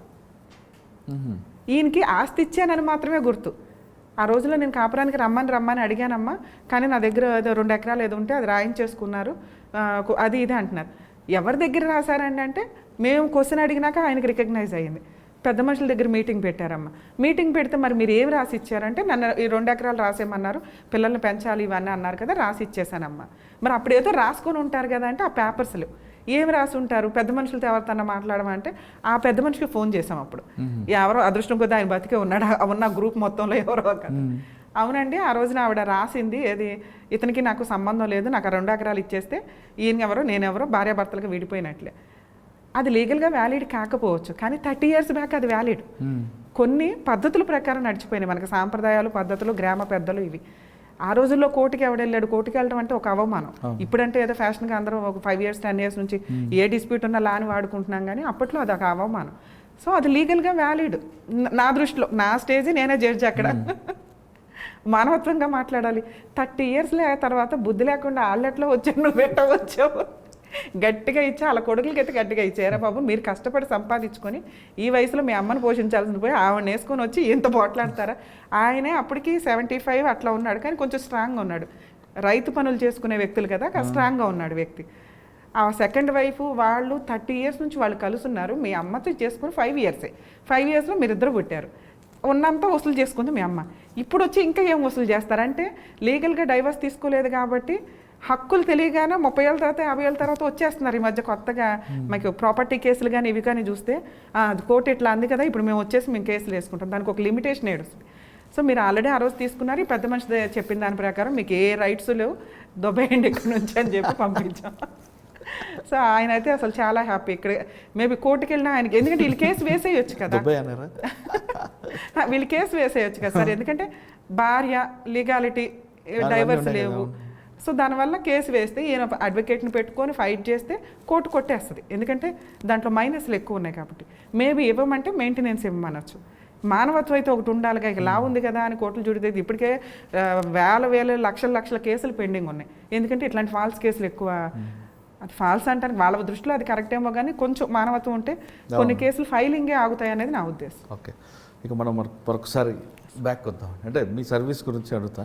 సార్ మీ సర్వీస్ అంటే కాదు, మీ అడ్వైస్ కావాలి. ఇప్పుడు సాధారణ ఇంటి పక్కన తిట్టుకుంటుంటారు కొంతమంది, ఆమె ఏదో చెప్తుంటుంది, చాడీలు పెట్టుకుంటుంటారు, కానీ అక్కడ పులి స్టాప్ పడాలంటే పోలీస్ స్టేషన్కి వెళ్తే ఇది కాగజబుల్ అఫెన్స్ కాదు అని చెప్తారు. వాళ్ళ మీద ఏదో చర్య తీసుకోవాలి, నన్ను తిడుతుంది ఆవిడ అని, ఏం చేయాలండి? దీన్ని కొలాదేరు పంచాయతీలు ఏదో నడుస్తుంటాయండి. అంటే సెక్షన్ 268 IPCలో పబ్లిక్ న్యూసెన్స్ కింద వస్తుంది. దీన్ని పక్కింటి వాళ్ళు మనకి గొడవలు జరుగుతున్నాయి, అది హద్దులకు సంబంధించి కానీ, లేకపోతే వీళ్ళ చెట్టు ఆకులు ఎక్కడ పడుతున్నాయి, వాళ్ళ చెట్టు ఆకులు అటు పడుతున్నాయి అని కానీ, లేదా ఏదో సందర్భాల్లో గొడవలు జరుగుతుంది, ఏ సందర్భంలో, లేదా వాళ్ళకి వీళ్ళకి పడక, ఈ సందర్భాల్లో మాట్లాడుకోవడం కానీ తిట్టుకోవడం కానీ జరుగుతూ ఉంటుంది. సో ఇట్లాంటి సందర్భం జరిగినప్పుడు అవి ఎట్లా ఉంటాయంటే, వాళ్ళు చేసే యాక్ట్ మాటల ద్వారా కానీ, సైగల ద్వారా కానీ, ఫిజికల్గా కానీ అటాకులు జరిగితే ఆటోమేటిక్గా వీళ్ళు పబ్లిక్ న్యూసెన్స్ కింద కంప్లైంట్ ఫైల్ చేయడానికి అవకాశం. ఫిజికల్గా జరిగితే పోలీస్ స్టేషన్కి వెళ్ళొచ్చు. ఈ రెండిట్లో కూడా సార్, ఎందుకంటే బూతులు మాట్లాడేస్తారు, నువ్వేవతే అంటే నువ్వేవతే అని వేసుకునే అంత, అంటే జెంట్స్ కానీ లేడీస్. ఓకే, అది కాకుండా కేవలం మీరు అన్నట్లుగా సైకిల్తో కానీ, లేదా ఎదుటి వ్యక్తి మీద పెట్టి తిడుతున్నట్లు కానీ ఇటువంటి జరుగుతుంటాయండి. ఎదుటి వ్యక్తి మీద పెట్టి తిట్టేటప్పుడు మనం ప్రూవ్ చేసుకోవడం కుదరదు, మనకి అది మెంటల్ టెన్షన్. సో ఎదుటి వ్యక్తి మీద పెట్టి మనకే వినిపించేలాగా చేస్తున్నారు అంటే మూడో వ్యక్తి ఎవరైనా ఎవిడెన్స్ ఉండాలి. అవునండి వీళ్ళకి దీని ముందు ఏమి యాక్ట్ జరిగింది, ఉత్తిని నేను ఎవరినో తిడుతున్నా అంటే మిమ్మల్ని తిడుతున్నట్టు కాదుగా, మీకు నాకు ఏదో ఒక యాక్ట్ జరగాలి, ఒక ఇన్సిడెంట్ జరిగి ఇది ఇంకొకరికి తెలియాలి. ఆ మూడో వ్యక్తి అవునండి వీళ్ళిద్దరి మధ్య ఒకప్పుడు గొడవ జరిగింది, అదే కంటిన్యూ అవుతుంది, ఈవిడేం చేస్తుందంటే ఇండైరెక్ట్గా తిడుతుంది. ఖచ్చితంగా ఈ థర్డ్ వ్యక్తి ఎవరైతే ఉంటారో చూసి విని ఉన్న వ్యక్తులు వాళ్ళు సపోర్ట్ చేస్తే కనుక అది పబ్లిక్ న్యూసెన్స్ కింద పోలీసులు వచ్చి వీళ్ళ మధ్య కౌన్సిల్ చేస్తారు. ప్రతి కేసు గబుకుని రిజిస్టర్ చేయడానికి అవ్వదు, కానీ అటాక్ కానీ ఇవి కానీ డైరెక్ట్గా ఉన్న కేసుల్లో కంప్లైంట్ విక్టిమ్ ఎవరైతే ఉంటారో వాళ్ళు కంప్లైంట్ ఇస్తే కనుక విత్ ఎవిడెన్స్ తోటి, ఒకసారి ఫోన్ రికార్డ్స్ ఇవి పెట్టుకుంటూ ఉంటారు, కంప్లైంట్లు రిజిస్టర్ చేస్తారు. ఎవిడెన్స్ లేని టైంలో ఈ సెకండ్ పార్టీలను ఎవరైనా తీసుకుంటే కనుక వాళ్ళు ప్రాపర్గా అవునండి అన్నా కూడా వీళ్ళు ఏం చేస్తారంటే 2 పార్టీస్ని పిలిచి కౌన్సిల్ చేయడం జరుగుతుంది. ఎందుకంటే ఇదేమో ఎక్సీడ్ అయిపోవాలి, స్టార్టింగ్ స్టేజ్లోనే ఉంది, మళ్ళీ కేసులు పెడితే ఇంకా పెద్ద గొడవలు అవుతాయి. సో దానివల్ల కౌన్సిలింగ్ చేసి చూడడానికి చూస్తారు. కౌన్సిలింగ్కి వచ్చినప్పుడు వాళ్ళు నిజంగా యారగెంట్ అయితే వాళ్ళ బిహేవియర్ అలాగే బిహేవ్ చేస్తారు, అప్పుడు ఆటోమేటిక్గా ఎఫ్ఐఆర్ రిజిస్టర్ చేయడం జరుగుతుంది. ఓకే. రెండోదండి, భార్యాభర్తల మధ్య గొడవలు, భర్తని భార్య అని బాగా హింసిస్తుంటారు, ఆ కేసుల్లో 498 అని పెడుతుంటారు. అంటే ఫిజికల్గా ఆమెని హింసించడం కాకుండా మెంటల్గా కూడా హింసించే దుర్మార్గులు ఉన్నారు కొంతమంది. అంటే వాళ్ళని ఏ విధంగా కేసు పెట్టాలి పోలీస్ స్టేషన్లో? డైలీ 100 చేయమంటారా, లేదు అదంతా ఎవిడెన్స్ చూపించి పోలీస్ స్టేషన్లో పెట్టాలా? ఫ్యామిలీ మ్యాటర్స్లో ప్రాపర్ ఎవిడెన్స్లు ఉండవండి. అసలు ఎవిడెన్స్ పెట్టుకుంటేనే ఫ్యామిలీ పోద్ది. భార్యాభర్తలు అంటే 4 అంటే గోడల మధ్య కొంతమంది జరిగే కెమెరాల ఇన్సిడెంట్లు ఇప్పుడు పెడుతున్నారు. అదే బాగా లా అవేర్నెస్ వచ్చేసి ఎవరికాళ్ళు కాపురం నిలబెట్టుకోవడం ఎలాగా అనే దానికంటే సాక్ష్యాలు పోగేసుకోవడం ఎలాగా అనే దాని మీదే కాన్సన్ట్రేట్ చేసి ఎప్పుడైతే ఆ సాక్ష్యం వీళ్ళు గ్యాదర్ చేస్తున్నారు అని తెలుస్తుందో గొడవలు పెద్దవి అయిపోతున్నాయి. ఆ ఎవిడెన్స్ని కోర్టు ఏం పెద్దగా కన్సిడర్ చేయదు. అవి సెకండరీ ఎవిడెన్స్లు. అసలు బేసిక్ ఎవిడెన్స్ అంటే నిజంగా కొడితే కనుక ఇమీడియట్గా డాక్టర్ దగ్గరికి వెళ్ళింది కానీ కంప్లైంట్ ఇచ్చినవి కానీ వాటిని ఎవిడెన్స్ కింద కన్సిడర్ చేస్తారు. వీళ్ళే స్క్రీన్ షాట్లు తీసేసుకొని ఒక 4 సంవత్సరాలు బాగానే ఉండి అప్పుడు కొట్టాడండి అనేవి కొంత కన్సిడర్ చేయడానికి కష్టం అవుతుంది. అంటే ఇమీడియట్గా ఏం చేయాలండి? డైలీ 100 ఇమీడియట్గా ఎప్పుడు కూడా అంటే కొట్టేదాకా తెచ్చుకోవద్దని నా ఉద్దేశం. కర్మ కొద్దీ కొట్టారే అనుకోండి, ఒక్కసారి పోలీస్ స్టేషన్ కంప్లైంట్ అంటూ వెళ్తే కాపురాలు పోతాయి. దానివల్ల కొంతమంది భరిస్తూ ఉంటారు. ఎంతవరకు భరిస్తున్నారు అనేది వాళ్ళ పర్సనల్ విషయం, భరించమని నేనేం చెప్పట్లా. ఇన్ కేస్ భరించడం వల్ల ఎందుకు భరిస్తున్నారు అంటే కాపురం పోతుందనో, ఇంట్లో వాళ్ళ పేరెంట్స్ యాక్సెప్ట్ చేయరనో, కొంతమంది పరువు కోసం ఎలా అయినా నువ్వు అక్కడే జావనే వాళ్ళు ఇప్పటికే ఉన్నారు. అంటే ఇప్పుడు డెవలప్మెంట్ వచ్చి లేడీస్ ఊరికే పోలీస్ స్టేషన్కి వస్తున్నారు, కానీ అలాంటి వాళ్ళు కూడా ఉన్నారు. నువ్వు అక్కడే ఉండు అనే పొజిషన్లో, లేకపోతే వెనక్కి వెళ్తే పరువు పోద్దని ఆలోచిస్తున్న వాళ్ళు ఉన్నారు. ఇన్ కేస్ అయినా కూడా నేనేమంటానంటే ఇటువంటి ఎవిడెన్స్లు రిపీటెడ్గా వస్తాయనో కాదనో కాదు, ఆ వ్యక్తిని కంట్రోల్ చేయాలి అంటే ఖచ్చితంగా ఆ టైంకి 100కి డైల్ చేయడం బెటర్. వాళ్ళు కంప్లైంట్ అయితే ఏం రిజిస్టర్ చేయడం ఇప్పుడున్న సుప్రీంకోర్టు గైడ్ లైన్స్ ప్రకారం ఫ్యామిలీ మ్యాటర్స్లో ఖచ్చితంగా 2-3 టైమ్స్ కౌన్సిలింగ్ మాత్రమే ఉంది. భర్త వేధిస్తే డైలీ 100 ఫోన్ చేయాలంటారు. సో ఆ ఇన్సిడెంట్లు జరిగినప్పుడు అండి యాక్చువల్గా కాపురం నిలబెట్టుకోవడం కోసమని లేడీస్ అరే కంప్లైంట్ ఇస్తే ఏమైద్దో అన్నదాంతో ఆగుతూ ఉంటారు. కానీ నేను ఇచ్చే బెస్ట్ సజెషన్ ఏంటంటే భరించగలగడం అది మీ పర్సనల్ విషయం. వీళ్ళని కంట్రోల్ పెట్టాలి అంటే ఈ రోజున ఎవరు చెప్పినా వినే పొజిషన్లో ఎవరు ఉండట్లా. సో ఫిజికల్ అటాక్ చాలా తగ్గినాయి ఒక రకంగా మాట్లాడాలంటే. ఒకప్పుడు అసలు కొట్టడం ఒక హక్కులాగా ఫీల్ అయ్యేవాళ్ళు, లేడీస్ కూడా అలాగే ఫీల్ అయ్యేవాళ్ళు. అవును ఆ మాత్రం కొట్టపోతే ఎట్లా అండి అనే పొజిషన్లో ఉండేవాళ్ళు. ఇప్పుడులో కొంచెం రియలైజేషన్ వచ్చింది ఎవరిని ఎవరు కొట్టకూడదు అనేది. సో ఇన్ కేస్ నిజంగా అట్లా ఫిజికల్ అటాక్ వస్తుంది అంటే ఎక్కువ క్రూయాలిటీ ఉన్నట్లు లెక్క. అలాగే లేదా వీళ్ళు ఎక్కువ రెచ్చగొడుతున్నట్టు. లేడీస్కి ఉన్న ఆయుధం మాటలు, జెంట్స్కి ఉన్న ఆయుధం చేయి వేసి కొట్టడం. ఈ 2 క్లాష్ అవుతున్న సందర్భంలో ఆ అమ్మాయి మాట్లాడే మాటలను ప్రూవ్ చేయడం పెద్దగా జరగదు. కాబట్టి ఫిజికల్ అటాక్ అతను కూడా దమ్ముంటే మాట్లాడాలి, అంతేగాని ఫిజికల్ అటాక్ ఇచ్చే రైట్స్ ఉండవు. కాబట్టి పనిష్మెంట్ పడడానికి అవకాశం ఉంది. సో అతన్ని కంట్రోల్ చేయాలంటే ఆ టైంలో అరే కాపురం పోతుంది అనేది కాదు, అతన్ని కంట్రోల్ చేయడానికి కోసమన్నా అట్లీస్ట్ 100కి డైల్ చేయడం బెస్ట్ ఆప్షన్. ఒక్కోసారి పోలీసులు రావచ్చు రాకపోవచ్చు, 99% వస్తారు. ఇన్ కేసు రాలేదనుకోండి, మీరు డైల్ చేసింది ఏదైతే ఉంటుందో అది ఒక ఎవిడెన్స్గా ఉంటుంది. రేపటి రోజు నిజంగా ఇది కంటిన్యూ అయింది, కేసులు వేయాల్సి వస్తే కనుక అదిగోండి పలానా రోజు నేను డైల్ చేశాను, హెరాస్మెంట్ తట్టుకోలేక, లేదా కానిస్టేబుల్స్ వచ్చారు మీరు వేసినప్పుడు, ఇలా దెబ్బలు అవి ఉన్నప్పుడు అండి వాళ్ళు టెస్ట్కి పంపిస్తారు. మెడికల్ రిసిప్ట్లు అవి దగ్గర పెట్టుకోవడం వల్ల ఏంటంటే భవిష్యత్తులో ఇది ఒక ఎవిడెన్స్గా ఉంటుంది. నెక్స్ట్ ఇతనికి కౌన్సిలింగ్ ఇస్తారు, ఎలా ఉండాలి ఏంటి, కొట్టకుండా ఉండాలి. అమ్మాయి కేసు పెడితే రిజిస్టర్ అవుతుంది, కేసు పెట్టరు మ్యాక్సిమం కాపురం నిలబెట్టుకోవాలనుకుంటుంది. కాబట్టి కౌన్సిలింగ్లో ఇతనికి అరే ఇంకొకసారి నేను అమ్మాయి మీద చేయేస్తే నా మీద కేసు రిజిస్టర్ అవుతుందని కంట్రోల్ అవ్వడానికి అవకాశం ఉంది. సో అట్లీస్ట్ అట్లాంటి ఇన్సిడెంట్ జరిగినప్పుడు 100కి డైల్ చేయడం కానీ, అట్లీస్ట్ పక్కింటి వాళ్ళని పిలిచి ప్రొటెక్షన్గా ఉంచుకుంటే వాళ్ళు ఒక ఎవిడెన్స్గా ఉండడం కానీ జరుగుతుంది. ఓకే, ఇక్కడ భార్య భర్తను కొట్టింది అనుకోండి, ఇవే ఇప్పుడు ఎక్కువ జరుగుతున్నాయి సార్. యాక్చువల్గా భార్య భర్తను కొడుతుంది, లేదంటే భార్య తరపు వాళ్ళందరూ కలిసి వచ్చి భర్తను కొట్టారు. రీసెంట్గా ఇవి ఎక్కువ జరుగుతున్నాయి. ఎందుకంటే కేసులు 498 అరెస్ట్లు ఎక్కువ జరిగేవి. ఒకప్పుడు ఒక 5 years నుంచి సుప్రీంకోర్టు గైడ్ లైన్స్ వల్ల 41 నోటీస్ స్టేషన్ బెయిల్ ఇవ్వడం జరుగుతుంది. కానీ ఒకప్పుడు అటాక్స్ ఎక్కువ జరుగుతూ ఉండేవి. ఎంతలా అంటే 498 కేసుల వల్ల అబ్బాయి తరపు అమ్మా నాన్న హార్ట్ అటాకులతో చనిపోయిన కేసులు చాలా ఉన్నాయి. అవి ఎక్సీడ్ అయిపోయి పర్సంటేజ్లు పెరగడం వల్ల సుప్రీంకోర్టు బాబు ముందు కౌన్సిలింగ్స్ ఇవ్వండి, నిజమేంటో కనుక్కోండి, ఆడపడుచుల పేర్లు వీళ్ళ పేర్లు ఎందుకు పెడుతున్నారు, మరుదుల పేర్లు అవన్నీ నిజమా కాదా, వీళ్ళంతా ఒకే షెల్టర్లో ఉంటున్నారా లేదా, ఎవిడెన్స్ ఉంటేనే వీళ్ళని కంటిన్యూ చేయండి తప్ప లేదంటే అబ్బాయి అమ్మా నాన్న మీద స్టేషన్ బెయిల్ ఇవ్వండి అనేది. ఈ స్టేజ్ దాటి మరదలు బామ్మరదలు తీసుకొచ్చి కొడుతున్నారు కదా. ఈ స్టేజ్ దాటి ఇప్పుడు ఎట్లా అంటే వీళ్ళు ఒక గ్రూప్ అయిపోయారు. ఎందుకంటే లేడీస్ జాబ్స్ చేయడం, ఫైనాన్షియల్గా సెటిల్ అవ్వడం మ్యాక్సిమం 80% కేసుల్లో ఉంది. దానివల్ల ఇంట్లో నేనే పని చేయాలా, నేనే నా డబ్బు నా ఇష్టం, ఈ కల్చర్ కొంచెం ఎక్కువ పెరగడం వల్ల వాయిస్ రేజ్ అవుతుంది. ఎప్పుడైతే మీరు ఫైనాన్షియల్ కెపాసిటీ ఉంటుందో కమాండింగ్ ఎక్కువ ఉంటుంది. అట్లాగా అసలు మామూలుగానే లేడీస్కి ఉన్న పదును నోరు. ఆ నోటుతో వీళ్ళు చేసే పనులకు వాళ్ళు ఏం చేసినా చేయకపోయినా జెంట్స్ని కంట్రోల్ చేయాలనే సిస్టమ్ వచ్చేసింది. ఎందుకంటే అత్తమామలతో ఉండట్లేదు, అత్తమామల్ని యాక్సెప్ట్ చేయట్లే. మగపిల్లోడికి పెళ్లి చేసి వాళ్ళ కాపురం బాగుంటే చాలా అనుకునే స్టేజ్కి అత్తమామలు వెళ్ళిపోయారు. సో అమ్మాయి తరపు వాళ్ళు ఎట్లా అంటే ఆల్రెడీ అమ్మాయి జాబ్ చేస్తుంది. ఈ మధ్య ఒకప్పుడైతే పిల్లలు ఉంటే కనీసం కలిసి ఉండడానికి ఒక ఆప్షన్ ఉండేది. ఇప్పుడు పిల్లల్ని కన్నాక విడిపోతున్నారు. ఎందుకంటే వీళ్ళకి ఒక జనరేషన్ ఉంటుంది, పిల్లల్ని తండ్రికి ఇవ్వడం కుదరదు. సో వీళ్ళు పవర్స్ పెంచుకుంటూ వెళ్తున్నారు. అవి పెరగడం మళ్ళీ విరగడం కొరకే అన్న స్టేజ్ వస్తుందేమో అని నా భయం. ఎందుకంటే ఉన్నవి వాల్యూగా వాడుకుంటే బెటర్, ఉన్న చట్టాలనైనా కానీ మిస్యూజ్ చేసుకోవడం ఎక్కువ అవుతుంది. సో ఈ అటాక్లు ఎంతలా అయిపోయినాయి అంటే వీళ్ళే ఇంట్లో నుంచి బయటకు వెళ్ళిపోతారు, సెటిల్మెంట్లు అవ్వడం లేదు కానీ, లేదా వాళ్ళు అనుకున్న కండిషన్స్ ఫుల్ఫిల్ అవ్వకపోతే ఇళ్ళకి పంచాయతీ అనో లేకపోతే ఫోర్స్ఫుల్గా వీళ్ళ ఇళ్లలో హస్బెండ్ కానీ అత్తమామల ఇంట్లో కానీ ఉండడం కోసం ఫోర్స్ఫుల్గా వచ్చి వీళ్ళ మీద అటాక్లు ఇవ్వడం జరుగుతుంది. సో ఈ సందర్భాలు వచ్చినప్పుడు వీళ్ళు హస్బెండ్ తరపు వాళ్ళ తన్నులు తిని కూడా పోలీస్ స్టేషన్కి వెళ్ళి కేసు పెట్టినా తీసుకోరు. ఏదో కౌన్సిలింగ్ ఇస్తారు, లేదా అసలు తీసుకోరు. చాలా కేసుల్లో తీసుకోరు.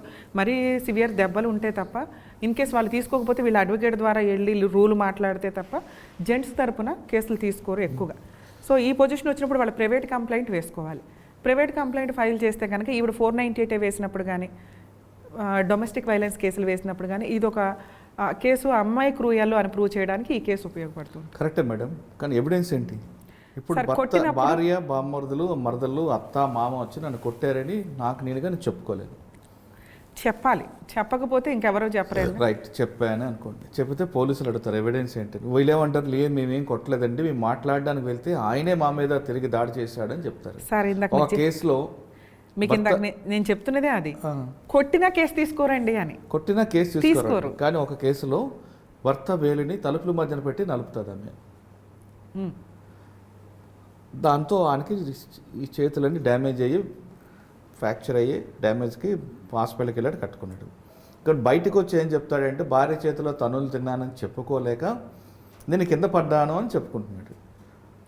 విక్టిమే కేసు ఫైల్ చేయనప్పుడు ఫ్యామిలీ మ్యాటర్స్లో ఇంకొకళ్ళు వచ్చేసి ఎవిడెన్స్ ఇది చాలా అంటారా, తలుపుల మధ్యన వేలు పెట్టినట్టు. అదే అది ఇమీడియట్గా వేసే ఫైలింగ్ మీద ఉంటుంది కదండి. ఇప్పుడు మీరు అంటున్నారు అతనే చెప్పుకోలేకపోతున్నానండి అంటున్నాడు. చెప్పుకోవాలి. ఆయన చెప్పుకోకపోతే అది కేసు ఎట్లా అవుతుంది? ఇప్పుడు సోషల్ ఆ కేసులో ఆయన వీడియో ఫోన్లో పెట్టుకొని భార్య చేతిలో తనలు తిన్నవన్నీ కూడా పోలీస్ స్టేషన్లో పెట్టాడుగా. నేను ఇందాక మీరు ఏమంటున్నారంటే పెట్టలేకపోయాడు. తర్వాత మీలాంటి వాళ్ళు అడ్వకేట్ సలహా ఇస్తే ఆ సలహా పెట్టకపోవడం అనేది ఆయన ఇష్టం. పెడతారా పెట్టరా బెటర్ అంటారు మీరు. ఎవిడెన్స్ కోసం ఫోన్లో వీడియో తీసుకున్నాడు, పోలీస్ స్టేషన్లో పెట్టాడు. దానివల్ల ఆ అమ్మాయి మీద 324, 326 పెట్టారు పోలీసులు. కానీ ఈ ఎవిడెన్స్ని ఏం చేస్తుంటే ఆమె మళ్ళీ వైరల్ చేసింది. ఓకే, పరువు తీయడం. ఏం చేయాలి అప్పుడు? డైవర్స్ ఈజీగా వస్తాయి. ఏదైతే క్రిమినల్ కేసు ఫైల్ చేశాడో ఆ కేసులో అమ్మాయికి పనిష్మెంట్ పడుతుంది. ఆవిడ వేసే 498 డొమెస్టిక్ వైలెన్స్ కేసుల నుంచి ఈయన హ్యాపీగా బయటపడగలుగుతాడు. మెయింటెనెన్స్ కూడా రాదు ఇట్లాంటి వాళ్ళలో. ఎందుకంటే బంపర్ ఆఫరే ఉంది. ఎందుకంటే ఏ కేసు కూడా ఎక్కువ రోజులు వైరల్ అవ్వదు. ఆ వైరల్ అయినా తర్వాత మర్చిపోతాం ఎవరికాలం. ఎందుకంటే ఈ రోజున అంత ర్యాపోగా వీడియోలు కానీ ఇవి కానీ ట్రోల్ అవుతున్నాయి. సో అట్లా ట్రోల్ చేయడం వల్ల లేకపోతే పబ్లిక్లో పెట్టడం వల్ల వచ్చే మైనస్ అయితే ఏమీ లేదు. లేడీసు ఎంత గయాళిగా ఉన్నారంటానికి ప్రూవ్ అవుతుందే తప్ప ఏం తన్నులు తిన్నాడు అనేది ఏం ప్రూవ్ అవుతుంది. ఎందుకంటే ఫోన్లో తీసేది అంత ఫేస్లతో ఏమి రాదు. ఎట్లాగో ఇన్ కేస్ అతను కంప్లైంట్ ఇవ్వాలా లేదా అనేది విక్టిమ్ డిసైడ్ చేసుకోవాలి ఎప్పుడైనా ఎవిడెన్స్తో పాటు. నిజంగా ఇవ్వాలి అనుకుంటే ఎవిడెన్స్ ఉన్నా లేకపోయినా నిజంగా వాళ్ళు కొట్టారు అంటే వాళ్ళ ఇంటి మీదకి వచ్చి అటాక్ చేశారు, బూతులు తిట్టారు, వాళ్ళ అమ్మని నాన్నని చుట్టుపక్కల వాళ్ళని కొట్ల దెబ్బలు చూపిస్తానికి లేవు. అట్లీస్ట్ వచ్చారు అంటే వీళ్ళ ఇంట్లో నుంచి రావడం వెళ్ళటం ఎవ్వరో ఒకరు చూస్తారు. అదైతే అబద్ధం కాదు. ఎందుకంటే మా దగ్గరికి వచ్చి వెళ్ళారు అనేది వీని కంప్లైంట్లో చెప్తే మేము అసలు రాలేదు అని ఎవడైతే అన్నాడు, అంత అడ్డంగా కొట్టలేదని అంటారు. కానీ ఆ కంప్లైంట్ ఇవ్వడం వల్ల ఎవిడెన్స్ లేకపోయినా కూడా ఉన్నా పోలీసులు తీసుకోరని చెప్తున్నా. ఇన్ కేసు లేకపోయినా కంప్లైంట్ ఇవ్వడం వల్ల సేఫ్టీ ఏంటంటే పోలీసులు తీసుకోకపోయినా మీరు ఆ రోజు ఒక కంప్లైంట్ ఇచ్చిన వాళ్ళు అవుతారు. ఆ ఎవిడెన్స్ పెట్టుకుంటే మీరు 498లో కానీ డీవీసీ కేసులో కానీ ఆ రోజు మా ఇంటికి వచ్చి అటాక్ చేశారు క్రూయాలిటీ గ్రౌండ్ అని ప్రూవ్ చేయడానికి ఎవిడెన్స్. రైట్. ఇంకో కేసులో అంటే భార్య భర్తలు ఉన్నారండి, ఇద్దరు కలిసి ఉన్నప్పుడే కంబైన్డ్ లోన్ తీసుకుని ఇల్లు కొనుక్కున్నారు. ఇద్దరు శాలరీ అటాచ్మెంట్. తర్వాత భార్యాభర్తల మధ్య డిస్ప్యూట్ వచ్చింది, విడిపోయారు. ఈ ప్రాపర్టీ నాదే అని ఆమె ఇంట్లో ఫోర్స్ఫుల్గా వస్తుంది. ఆవిడకి హక్కు ఉందంటారా? సాఫ్ట్వేర్ కేసుల్లో ఎక్కువ ఇది రెగ్యులర్గా చూస్తున్నామండి. కొనుక్కునేటప్పుడు ఒక ఫ్లాట్ కానీ ఏదన్నా ఇద్దరు పేర్ల మీద కొంటున్నారు, లోన్స్ ఇద్దరు కలిపే తీసుకుంటుంటారు. ఇద్దరిలో ఎవరో ఒకళ్ళ లోన్ పే చేస్తుంటే కనుక, అదే హస్బెండ్ పే చేస్తున్నా కూడా వన్స్ ఒకసారి రిజిస్ట్రేషన్ ఏదైతే ఉందో అది ఇద్దరి పేరు మీద అయితే పేమెంట్ ఎవరు చేస్తున్నా ఈక్వల్ రైట్సే. అతను ఒకవేళ అతనే రెగ్యులర్ పేమెంట్స్ చేస్తున్నాడు, డౌన్ పేమెంట్ చాలా తక్కువ ఉంది, ఇన్స్టాల్మెంట్లు ఆపేస్తాడు. ఈవిడ ఫోర్స్ఫుల్గా హౌస్ ఆక్యుపై చేసుకున్నా కూడా ఈవిడికి నచ్చితే ఈవిడ కంటిన్యూ చేయాలి. ఈమె ఇన్స్టాల్మెంట్లు కంటిన్యూ చేసింది అనుకోండి, ఆయన కూడా ఓనరే. సో ఆయన అప్పటికే కట్టిన ఇన్వెస్ట్మెంట్ ఏదైతే పెట్టిన ఇన్వెస్ట్మెంట్ ఉంటుందో తక్కువే ఉంటుంది. అది కాంపెన్సేషన్గా ఇచ్చుకొని మొత్తం ప్రాపర్టీ తన రైట్స్ రిలింక్విష్ చేసుకొని అమ్మాయికి ఇవ్వడం జరిగింది. మ్యూచువల్ సెటిల్మెంట్ అయిన రోజు అవ్వనప్పుడు అతను చేయాల్సిన పని అతను లోన్లు ఆపేసుకుంటాడు.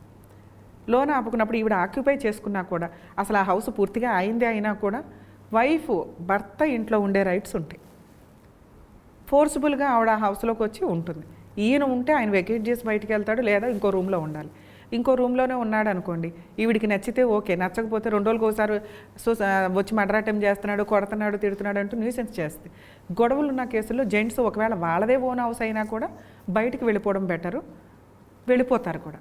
లేదా వాళ్ళ ఓన్ హౌస్ అనుకోండి, ఆ అమ్మాయి వచ్చి ఆక్యుపై చేసుకుంటుంది అని డౌట్ ఉంటే ఖచ్చితంగా దాన్ని రెంట్కి ఇవ్వడమో, లాక్స్ చేసి ఉంచడమో, ఏదో ఒకటి ఫిజికల్గా ఫిల్ చేసి ఉంచాలి. లేదు ఆవిడ పేరు మీద ఈయన పేరు మీద ఉంది, ఒకవేళ ఎవడన్నా రెంట్కున్నా ఖాళీ చేసింది, ఎందుకంటే she also one of the owner. ఆవిడ ఓనర్గా దాంట్లో ఉన్నప్పుడు రిమైనింగ్ 50% ఇతంది ఉన్నా కూడా పూర్తి ఫ్లాట్ ఈందే అయినా ఆవిడ ఉంటుంది కదా, ఉండే రైట్స్ ఉన్నాయి కాబట్టి రిమైనింగ్ 50% ఈందే అయినా కూడా ఆవిడ ఉండే రైట్స్ ఉంటాయి. ఫోర్స్ఫుల్గా భర్తకి సంబంధించిన ఆస్తిలో ఉండొచ్చు, వాళ్ళిద్దరికి సంబంధించిన ఆస్తిలో కూడా ఉండొచ్చు. లోన్ ఎవరు కడతారో అనేది ఆ డిస్ప్యూట్ మీద డిపెండ్ అయి ఉంటుంది. ఒకవేళ భర్త కడుతుంటే ఫ్యామిలీ డిస్ప్యూట్ స్ట్రాంగ్గా ఉంటే కనుక ఆయన కట్టకుండా ఉండడం బెటరు. ఒకవేళ వైఫే కట్టుకుంటుంటే ఈయన పెట్టిన ఇన్వెస్ట్మెంట్ తక్కువ కిందే లెక్క. దాన్ని రేపటి రోజున, ఎందుకంటే ఆవిడ దాన్ని ఏమీ చేయలేదు, రెంట్కి ఇచ్చితే ఈయన రెంట్ అడుగుతాడు 50%, ఆవిడ ఓన్గా ఉండాలి, ఉన్నంతకాలం ఉంటుంది. ఎప్పటికైనా మ్యాటర్ సెటిల్ అవ్వాలి కాబట్టి ఇన్స్టాల్మెంట్లు కడుతుందంటే అతని లోన్ కూడా ఈవిడ కడుతున్నట్లే లెక్క. ఈవిడికి లాస్ కాబట్టి అతనితో సెటిల్మెంట్ చేసుకొని అతని రైట్స్ తిని వాడుకుంటాం. ఓకే, భార్య కట్టకుండా భర్త ఇన్స్టాల్మెంట్ కడుతున్నాడు, ప్రాపర్టీ ఆవిడ ఆ పొజిషన్లోకి వచ్చింది. మీరు అన్నట్లుగా ఆవిడ ఉంది కాబట్టి లోన్ ఆపేస్తాడు ఈయన ఈఎంఐ. కానీ బ్యాంక్ కూడా ఈ నోటీస్ పంపిస్తాడు, వీడు శాలరీ అటాచ్మెంట్ చేస్తాడు, లేదా సివిల్ స్కోర్ పడిపోతుంది. శాలరీ అటాచ్మెంట్ చేయరు సార్, ఖచ్చితంగా దాన్ని ఆక్షన్కి పెడతారు వాళ్ళు. ఆక్షన్కి పెట్టినప్పుడు రిమైనింగ్ అమౌంట్ ఏదైతే ఉందో, అసలు మామూలుగా వీళ్ళిద్దరూ ఒక మాట అనుకుని బయట అమ్మితే అది డబుల్ అమౌంట్ ఉండేది కాబట్టి ఆ ఆక్షన్కి వెళ్ళినప్పుడు ఎట్లా అంటే వాళ్ళ లోన్ అమౌంట్ వస్తే కూడా ఎక్కువ, లేదా ఒకటి ఎక్స్ట్రా ఏమన్నా వస్తే 50 ఇచ్చేసి ఇద్దరి చేతి సిగ్నేచర్ తీసుకుని బయటకు పంపమంటారు. రైట్. భార్యాభర్తలు భార్యని ఇంటి నుంచి పంపడం ఇష్టం లేక, పంపడాన్ని బయట పంపాలి అంటే చేతులు కడుక్కోకుండా మర్డర్ చేయడం అంటారు, ఆ స్టైల్లో ఆయన ఏం చేస్తున్నాడంటే ఆమెను మానసికంగా వేధిస్తున్నాడు. మానసికంగా వేధించిన కేసు అవుతుంది కాబట్టి భార్యను కొట్టడు, తిట్టాడు. ఆమె ముందు ఆయన సిగరెట్ కాల్చుకుంటూ ఆయన పనిష్మెంట్ ఇచ్చుకుంటుంటాడు. ఆ కేసులో ఆమె ఏం చేయాలండి అంటే భార్య పిల్లలు ఉంటుండగానే ఆయన బ్లేడ్తో కోసుకుంటాడు, సిగరెట్ తాగి ఆయన కాల్చుకుంటాడు, లేదా తల తీసుకెళ్ళి గోడ కొట్టుకుంటాడు. ఇలాంటివి దాని కేసు ఎక్కడ అంటారు సార్? సైకలాజికల్ ప్రాబ్లం అంటారు, పిచ్చ. సో వీళ్ళకున్న ఆప్షన్ ఏంటంటే, సో దాన్ని సైకలాజికల్ ప్రాబ్లం కిందే మనం కన్సిడర్ చేయాలి. ఎందుకంటే మన మీద అటాక్ రావట్లా. నేనైతే ఇట్లాంటి కేసులు వాడిని వదిలేని ఉంటాడు, పోతాడంట. ఎందుకంటే హెల్త్ బాగోకపోతే మనం చేసే సర్వీస్ ఏదైతే ఉంటుందో వాళ్ళకి వాల్యూ తెలుస్తుంది. సైకోతనం వచ్చిన వాళ్ళకి మనం ఎంత చేసినా వాళ్ళకి ఏదో అన్యాయం చేయడానికి చేస్తున్నట్లే కన్సిడర్ అవుతుంది. వీళ్ళని నిజంగా సైకాలజిస్ట్ దగ్గరకు ఎవరి దగ్గరకు ట్రీట్మెంట్కి తీసుకువెళ్తే క్యూర్ అవుతారు. లేదంటే మనం లీగల్గానే ఆ ఆప్షనే పని కూడా వాడారు. హాస్పిటల్ తీసుకెళ్తే హాస్పిటల్ పర్ఫెక్ట్గా ఉంటున్నాడు, ఇంటిలోకి వచ్చినప్పుడు మాత్రం ఇటువంటి చేస్తారు. దీన్ని ఇంకా అబ్నార్మాలిటీ కింద కన్సిడర్ చేస్తారు వాళ్ళు. సో కూర్చోబెడుతున్నాడు, సిగరెట్ తాగుతాడు, ఆయన కాల్చుకుంటాడు. ఆమె ఈ నచ్చని వంట ఆమె చేసిందంటే చాక్తో ఆయనే కోసుకుంటాడు. అదే సార్, ఇప్పుడు దీన్ని లీగాలిటీలో మనం పెద్ద కన్సిడర్ చేస్తే ఈవిడికే అన్యాయం కదా, ఎందుకంటే ఆయన వదిలించుకోవాలి. ఇటువంటి సిచ్యువేషన్లో ఆమె వెళ్ళిపోవాలనేది ఈ ఇంటెన్షన్. అస్సలు అట్లాంటి సిచ్యువేషన్లో ఏ లేడీసు వెళ్ళరు, ఇది గుర్తుపెట్టుకోండి. ఎందుకంటే కాపురం నాశనం చేసుకోదు, మన మీదకి అటాక్ వస్తుంది, మన ఇంటి వాళ్ళ మీదకి బూతులు వస్తున్నాయి, వాళ్ళ మీదకి బూతులు వస్తున్నాయి అన్నప్పుడే తట్టుకోలేక లీగల్గా బయటకు వస్తారు తప్ప ఆడికాడే ఏదో చేసుకుంటే అమ్మయ్య అనుకుంటారు, బేడ వదిలిద్రా బాబు ఏదో ఒక రోజుకే అని. సో లీగల్ ప్రొసీడింగ్స్కి వచ్చేసరికి ఈవిడ లీగల్గా వెళితే లాసే ఎక్కువ ఉంది. ఎందుకంటే అతనికి సైకలాజికల్ ప్రాబ్లం ఉన్నట్టు లెక్క. సో లీగల్గా వెళ్ళి ఇతనికి సైకలాజికల్ ప్రాబ్లం ఉందండి అంటే ఓన్లీ జ్యుడిషియల్ సపరేషన్ ఒకటే వేసుకోవాలి. సో జ్యుడిషియల్ సపరేషన్ వేసుకున్నప్పుడు ఆయన ఎట్లా రియాక్ట్ అవుతాడు అనే దాని మీద అంటే ఇప్పుడు మీరు చెప్తున్నట్లుగా వెళ్ళినప్పుడు ఎవిడెన్స్ అని చూపించుకుంటే బెస్ట్ కదా. అంటే అతను ట్రీట్మెంట్కి రావట్లేదు, ట్రీట్మెంట్ తీసుకున్న దాంట్లో పర్ఫెక్ట్ అని ఉంది అంటే మనల్ని హెరేస్ చేయడం కోసమే రివర్స్ డ్రామా ఆడుతున్నాడు. సో ఈ రివర్స్ డ్రామా ఆడుతున్నది కూడా ఫిజికల్గా మెంటల్గా కూడా ఇది అటాక్ కింద కోర్టు కన్సిడర్ చేస్తుంది. ఏది ఇందాక నేను చెప్పిన డైలాగ్ కాకుండా సైకాలజిస్టులు ఈయన పర్ఫెక్టేనండి యాక్ట్ చేస్తున్నాడు మీ ముందు అని వాళ్ళు సర్టిఫికేట్ ఇచ్చిన తర్వాత ఈవిడికి లీగల్గా చాలా సపోర్ట్ ఉంటుంది. ఇట్లాంటి యాక్ట్ చేసినప్పుడు ఆవిడ కనుక లీగల్గా వెళ్తే ఏం కేసులు ఏ అవసరం లేదు ఆయన మీద, ఏది హెరాస్మెంట్ ఇవి అవి ఏమి అవసరం లేదు. జ్యుడిషియల్ సపరేషన్ వేసుకుంది అనుకోండి, ఆయన ఫోర్స్ఫుల్గా ఆయన ఇల్లే అయినా కూడా ఆ ఇంట్లో ఉండడానికి ఉండదు, ఆయన బయట ఉండాల్సిందే. లేదు ఆయన నేను ఇది ఒక్కటే నాకున్న ఇల్లు అండి అంటే కౌన్సిలింగ్కి వెళ్ళాలి. వీళ్ళు చెప్పినట్టు ఆయన వినాల్సిందే. మ్యారిటల్ లైఫ్ కంటిన్యూ అవుతుంది. ఎక్కువ కాలం మ్యారిటల్ లైఫ్ ఉన్న కేసులో 1 year అయ్యింది అనుకోండి, అసలు ఆవిడ ఉండదు కూడా ఎట్లాంటి సైకోతోటి, ఆవిడే బయటకు వస్తుంది. ఎక్కువ మ్యారిటల్ లైఫ్ అయిపోయింది, పిల్లలు మ్యారేజ్లు అయిపోయినాయి, లేకపోతే పిల్లలు మ్యారేజ్లకు ఉన్నారు, 20-30 years నుంచి ఈ నడుస్తున్న కేసుల్లో ఎట్లా ఉంటుందంటే అడ్జస్ట్ అవ్వడానికే మ్యాక్సిమం చూస్తారు. ఇంకా తట్టుకోలేక ఒక ఏజ్ దాటిపోయినాక వాళ్ళకు కూడా ఓపికలు ఇదైపోతాయి. సో ఆ పొజిషన్ వచ్చినప్పుడు ఎట్లా ఉంటుందంటే వీళ్ళు ఆటోమేటిక్గా జ్యుడిషియల్ సపరేషన్ వేసుకుంటే ఆ వ్యక్తిని బయటికి పంపించవచ్చు. అతనికి వచ్చే ఇన్కమ్ మీదో, పెన్షన్ మీదో, రెంటల మీదో ఆయన రెంట్ తీసుకున్నా, లేకపోతే ఇంకో ఓన్ హౌస్ ఉంటే అందులో ఉండాలి. ఈవిడికి ఆ హెరాస్మెంట్ తగ్గిద్ది. ఇక అంతకంటే చెప్పడానికి ఏముండదు ఆ కేసుల్లో. ఎందుకంటే ఇంకా ప్రాపర్టీని కూడా ఇట్లాంటి కేసుల్లో ప్రాపర్టీలు అమ్మడం కూడా కుదరదు. వీళ్ళు ఉంటున్న ప్రాపర్టీని కొంతమంది అమ్మేయాలని చూస్తూ ఉంటారు, వీళ్ళని వెకేట్ చేయించడం కుదరదండి. ఎక్కువ మ్యారిటల్ లైఫ్ ఉండే వాళ్ళకి భర్త ఇంట్లో ఉండే రైట్స్ ఉంటాయి కాబట్టి అలాంటి ప్రాపర్టీలు ఎవరైనా కొనుక్కున్నా అది వాళ్ళకే లాస్. ఓకే మరి ఇవన్నీ కాకుండా ఇళ్ళ పక్కన ఉంటారు, బాగున్న ఫ్రెండ్షిప్లు ఉన్నప్పుడు చిట్టీలు వేసుకుంటారు అని నడుస్తుంటాయి. తర్వాత ఒకరోజు వాళ్ళు పారిపోతారు. వాళ్ళు ఏం చేస్తారంటే ఈ కొంతకాలం తర్వాత కొంత సెటిల్మెంట్ చేస్తారు మ్యాక్సిమం. కానీ మొన్న జరిగిన కరోనా ఎఫెక్ట్తో వాళ్ళు కూడా ఆర్థికంగా చితికిపోయి ఇవ్వలేని పరిస్థితులు ఐపీ పెడుతుంటారు. అప్పుడు ఏం చేయాలండి మీరు? సార్ చిట్టీలు అనే కాదు, మ్యాక్సిమం బిజినెస్లో కానీ వీటిలో కానీ మనం ఈ మధ్య చాలా ఎక్కువ ఐపీ కేసెస్కి సంబంధించి అయితే వింటున్నాం. ఇన్సాల్వెన్సీ పేమెంట్స్ చేయలేమండి, మాకు ఇట్లా బ్యాంక్ లోన్స్ ఉన్నాయి, అప్పులు ఉన్నాయి, బిజినెస్ లాస్ అయ్యింది. సో మీరు అన్న చిట్టీస్ విషయానికి వస్తే కనుక చిట్టీలు వేసేటప్పుడు ఫైనాన్స్ కాకుండా అసలు ఐపీ వేయాలంటే వాళ్ళ దగ్గర ఏముండాలి నామ్స్ అంటే? ఇన్సాల్వెన్సీ పిటిషన్ ఫైల్ చేయాలంటే అట్లీస్ట్ బేసిక్ అప్పులు ఎవరెవరి దగ్గర ఎంతెంత ఉన్నాయనేది వాళ్ళ దగ్గర ఎవిడెన్స్లు ఉండాలి.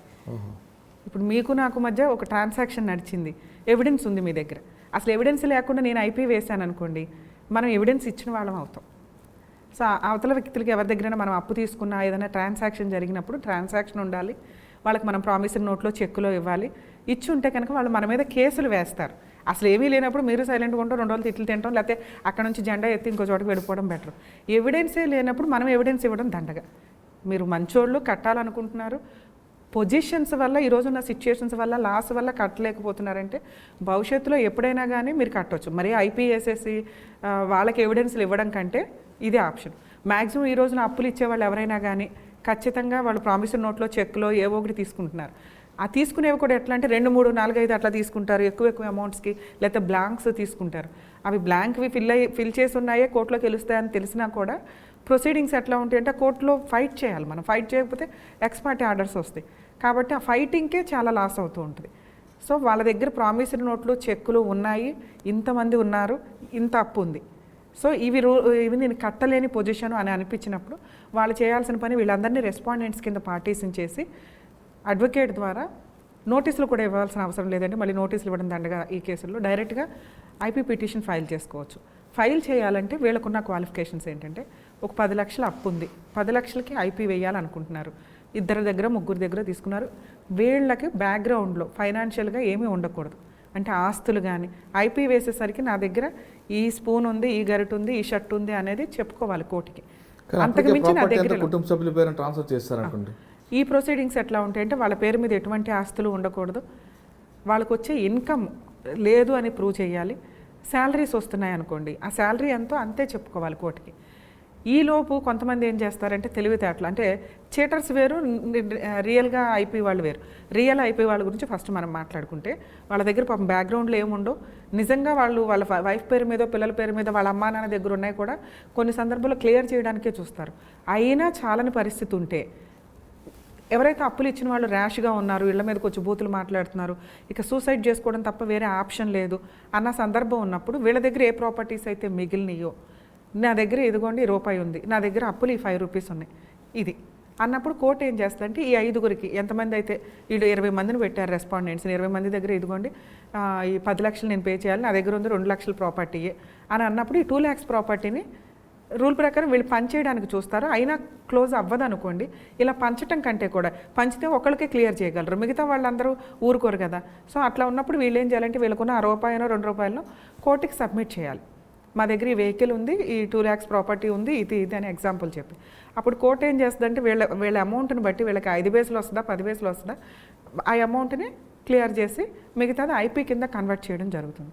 ఇక మీరు అన్నట్టు చీటర్స్ కొంతమంది ఉంటారు. ఇక ఇదే పని, ₹1 కోటి 2 కోట్ల ముందు బాగా అన్ని రకాలుగా అప్పులు చేసేసి ఎట్లా ఐపీ పెట్టాలనే దానికి టార్గెట్గా కూర్చొని, ఐపీ ఫీజులకు కూడా ఇంకో అప్పు చేసి రెడీగా కూర్చుంటారు. ఎందుకంటే ఐపీ ఫీజులు అంటే మరి ఆ ఫీజులు కూడా కొంచెం ఎక్కువే ఉంటాయి. వీళ్ళకి 2 కోట్లు మాఫీ చేయించాలంటే అడ్వకేట్ కూడా ఆ రేంజ్లోనే అడుగుతారు. సో ఈ పొజిషన్ ఉన్నప్పుడు ఏంటంటే, ఎంతమంది రెస్పాండెంట్స్ ఉన్నారో వాళ్ళందరికీ సమన్స్ వెళ్తే, వీళ్ళు ఈ లోపు వీళ్ళ పేర్ల మీద ఉన్న ఆస్తులు ఏవైతే ఉంటాయో వాటిని అమ్మేసుకోవడమో లేకపోతే వేరే వాళ్ళకి ట్రాన్స్ఫర్లు చేయడమో చేస్తూ ఉంటారు. ఐపీ పిటిషన్ వేయడానికి 6 months ముందు జరిగే ట్రాన్సాక్షన్స్ అన్నీ కూడా వ్యాలిడేషన్లోకి వస్తాయి. ఇలా ఐపీ వేసేసుకొని, అదే ముందు ఇంకా 1 year తర్వాత ఐపీ వేద్దామని ఈలోపు ఏమైనా డ్రామాలు వేస్తే అవి కన్సిడర్ అవుతాయి. కానీ 6 months లోపు చేసే ట్రాన్సాక్షన్ కోర్టుకి వ్యాలిడిటీ ఉంటుంది అనమాట. సో ఈ రెస్పాండెంట్స్ అది చూసుకోవాలి. అరే ఐపీ వేసేసాడని భయపడిపోకుండా, వీడికి ఆల్రెడీ 2-3 ప్రాపర్టీలు ఉండాలిగా, అవేం చేశాడు అని చూస్తే 6 months లోపు ట్రాన్సాక్షన్ జరుగుంటే కనుక అవి చెల్లవు. కోర్టు ఆ ప్రాపర్టీస్ని తీసుకొని వీళ్ళందరికీ పంచడం జరుగుతూ ఉంటుంది. ఇన్ కేస్ వాళ్ళు 6 months ముందే చేసిన ట్రాన్సాక్షన్స్ కొన్ని ఉంటాయి. అందుకనే లీగాలిటీలో మీకు 3 months ఉంటుంది. చెక్స్ కానీ వీటిల్లో కొంచెం చూసుకోవాలి, వీళ్ళ ప్రాపర్టీలు ఎవరికి అమ్ముతున్నారు, ఎవరికి మారుస్తున్నారు తెలిసిపోతాయి. అప్పులు ఇచ్చేవాళ్ళు ఎప్పుడు వీళ్ళ మీద ఒక కన్నేసి ఉంచుతారు. ఎందుకంటే వాళ్ళకి వడ్డీలు రావట్లేదు అనుకోండి, తెలుస్తూ ఉంటుంది వీళ్ళు ఏం చేస్తున్నారు, పారిపోవడానికి రెడీగా ఉన్నాడా ఏంటని. సో రియల్ కేసుల్లో ఐపీ కోర్టు ఖచ్చితంగా కన్సిడర్ చేస్తుంది. ఈలోపు కనుక వాళ్ళు చెక్ బౌన్స్ కేసులు వేసి ఉంటే, బిఫోర్ 6 months వేసే చెక్ బౌన్స్ కేసులు క్రిమినల్ కేసు వేరు, సివిల్ వేరు. సివిల్ని మాఫీ చేయగలదు తప్ప ఐపీ అనేది క్రిమినల్ని మాఫీ చేయలేదు. సో సివిల్ ప్రొసీడింగ్స్లోకి వచ్చేసరికి, ఒకవేళ కొడుకులు ఎవరన్నా ఆస్తులు తీసుకునే వాళ్ళు అప్పులు కూడా తీసుకోవాలి, పిల్లలు మైనర్లు, సో కట్టడానికి లేదు, ఐపీ ఓకే అవుతుంది. కొడుకులు ఎవరన్నా బాగా సెటిల్డ్, ఈయన మాత్రమే ఐపీ పెడతానంటే వాళ్ళు ఏం చేస్తారంటే వీళ్ళని షూరిటీలుగా తీసుకుంటారు. సో వాళ్ళ మీద కేసులకు వెళ్తాయి. సో ఐపీ వేసేసి దులిపేసుకుందాం అనేది కుదరదు. రియల్గా ఐపీ వేసేవాళ్ళు నిజంగా బ్యాక్గ్రౌండ్లో ఉండవు, వాళ్ళు 100% సేవ్ అవుతారు. 1-2 yearsలో ఐపీ పిటిషన్ అలౌ అవుతుంది.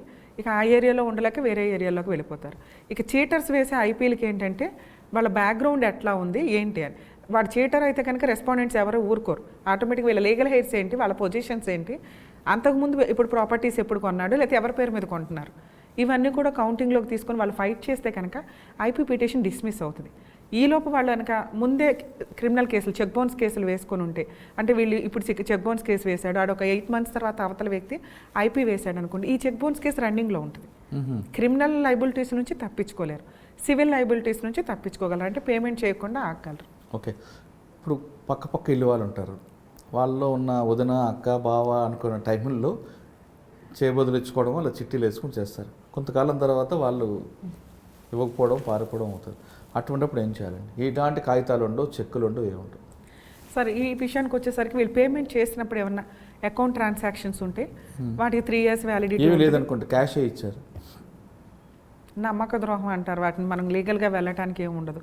అప్పుడు కూడా ఇంకా వేసి వీళ్ళని ఏదో హింసించాలి అని అనిపిస్తే బెస్ట్ ఆప్షను ఫోన్లో మాట్లాడుకోవడం, రికార్డ్ చేయడం, అది వాట్సాప్ మెసేజ్ పెట్టడం. మీరు ఆ రోజు నా దగ్గర 2022లో జనవరిలో 5 లక్షలు తీసుకున్నారు, ఇదిగో ఇస్తామన్నారు, క్యాష్ ఇచ్చాను నేను ఆ రోజు, మీ పరిస్థితులకి ఇవి ఎప్పుడు ఇస్తారు అని అడిగారు అనుకోండి, నువ్వు నాకు ఎప్పుడు ఇచ్చావు అని అతను రియాక్ట్ అయితే వీటికి అంత వ్యాలిడిటీ ఉండదు. అతను సైలెంట్గా ఉన్న అవతల వ్యక్తి, చుట్టం ఎవరైతే, ఫ్రెండ్ ఎవరైతే ఉన్నారో సైలెంట్గా ఉన్నా, లేకపోతే నువ్వు ఇచ్చింది 5 లక్షలు కాదు 2 లక్షలే అన్నా కూడా అట్లీస్ట్ ఒక ట్రాన్సాక్షన్కి ఎలిజిబిలిటీ వచ్చినట్లు. వీటిని బేస్ చేసుకొని చీటింగ్ కేసు అన్నా వేయొచ్చు, లేదా వాళ్ళు 5 lakhsకి అడ్మిట్ అయినా సైలెంట్గా ఉన్నా మీరు దీన్ని బేస్ చేసుకుని ఒక కేసు అయితే ఫైల్ చేయొచ్చు. అంటే అది ఎంతవరకు అసలు నిలబడుతుందా లేదా సెకండరీ విషయం. నా దగ్గర ఉన్నది ఇది హానెస్టీ. ఇప్పుడు నేను మాట్లాడుతున్నప్పుడు నేను ఇంకొకరిని పెట్టుకుంటాను ఎవిడెన్స్గా, ఫోన్లో వెళ్ళి మాట్లాడడానికి. ఏమీ లేనప్పుడు ముందు అడ్వకేట్ని కలిస్తే ఎలా క్రియేట్ చేసుకోవాలో చెప్తారు. అందులో ఎగ్జాంపుల్గా నేను ఇవి చెప్పాను. అసలు ఏమీ లేవు, అట్లానే అన్యాయం అయిపోయింది. బాగా ముదురువాడు అనుకోండి, అసలు కేసు వేయడానికి ఆప్షనే లేదు కదా ఇక్కడ. ఆ లేని ఆప్షన్ని కనీసం నిజంగా తీసుకున్నారు అంటే కనుక కొంత ఎవిడెన్స్ క్రియేట్ చేసుకొని ముందు ఒక కేసు అయితే వేయగలవచ్చు. నిలబడుతుందా లేదా అని కదా, వాళ్ళని ఒక 3-4 years తిప్పడానికి అవకాశం ఉంటుంది కదా. ఓకే, ఇంకో ఫైనల్ క్వశ్చన్ అండి. చాలామంది బ్యాంక్ లోన్లో తీసుకొని కార్లు 2-wheelerలు తీసుకుంటారు. 1 నెల 2 నెలలు కట్టకపోతే రోడ్డు మీద ఫైనాన్షియల్ సంబంధించిన రికవరీ వాళ్ళు ఆపే హక్కు ఉందా లేదా?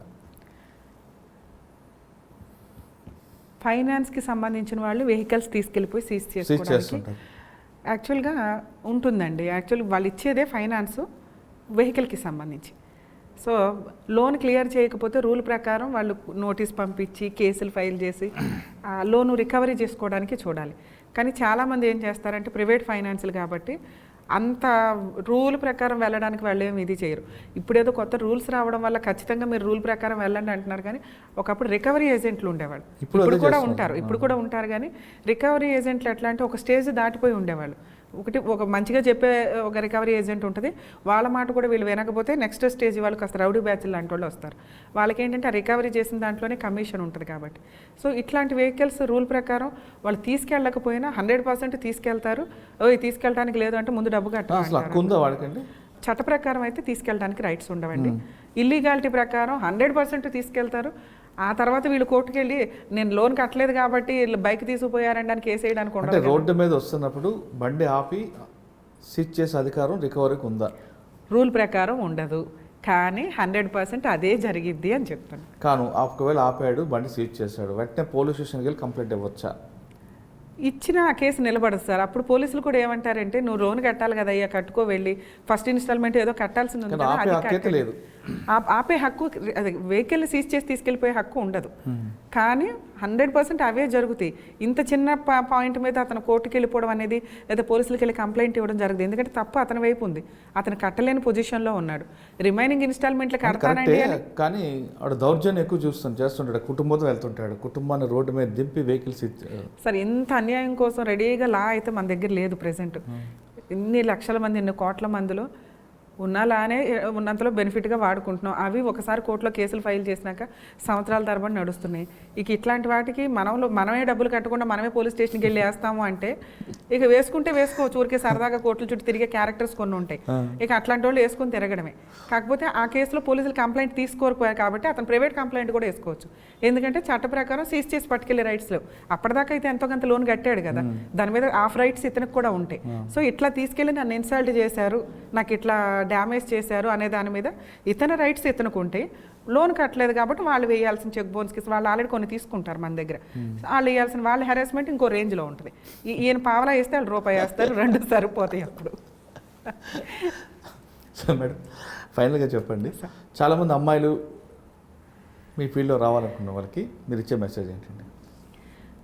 అమ్మాయిలే కాదు సార్, అబ్బాయిలు అన్నా కానీ ఈ రోజున ప్రాక్టీస్ అనేది ఒక ప్రౌడ్ ఒక రకంగా నేను చెప్పాలండి. ఎందుకంటే నేను చాలా ఫీల్డ్ చూశాను.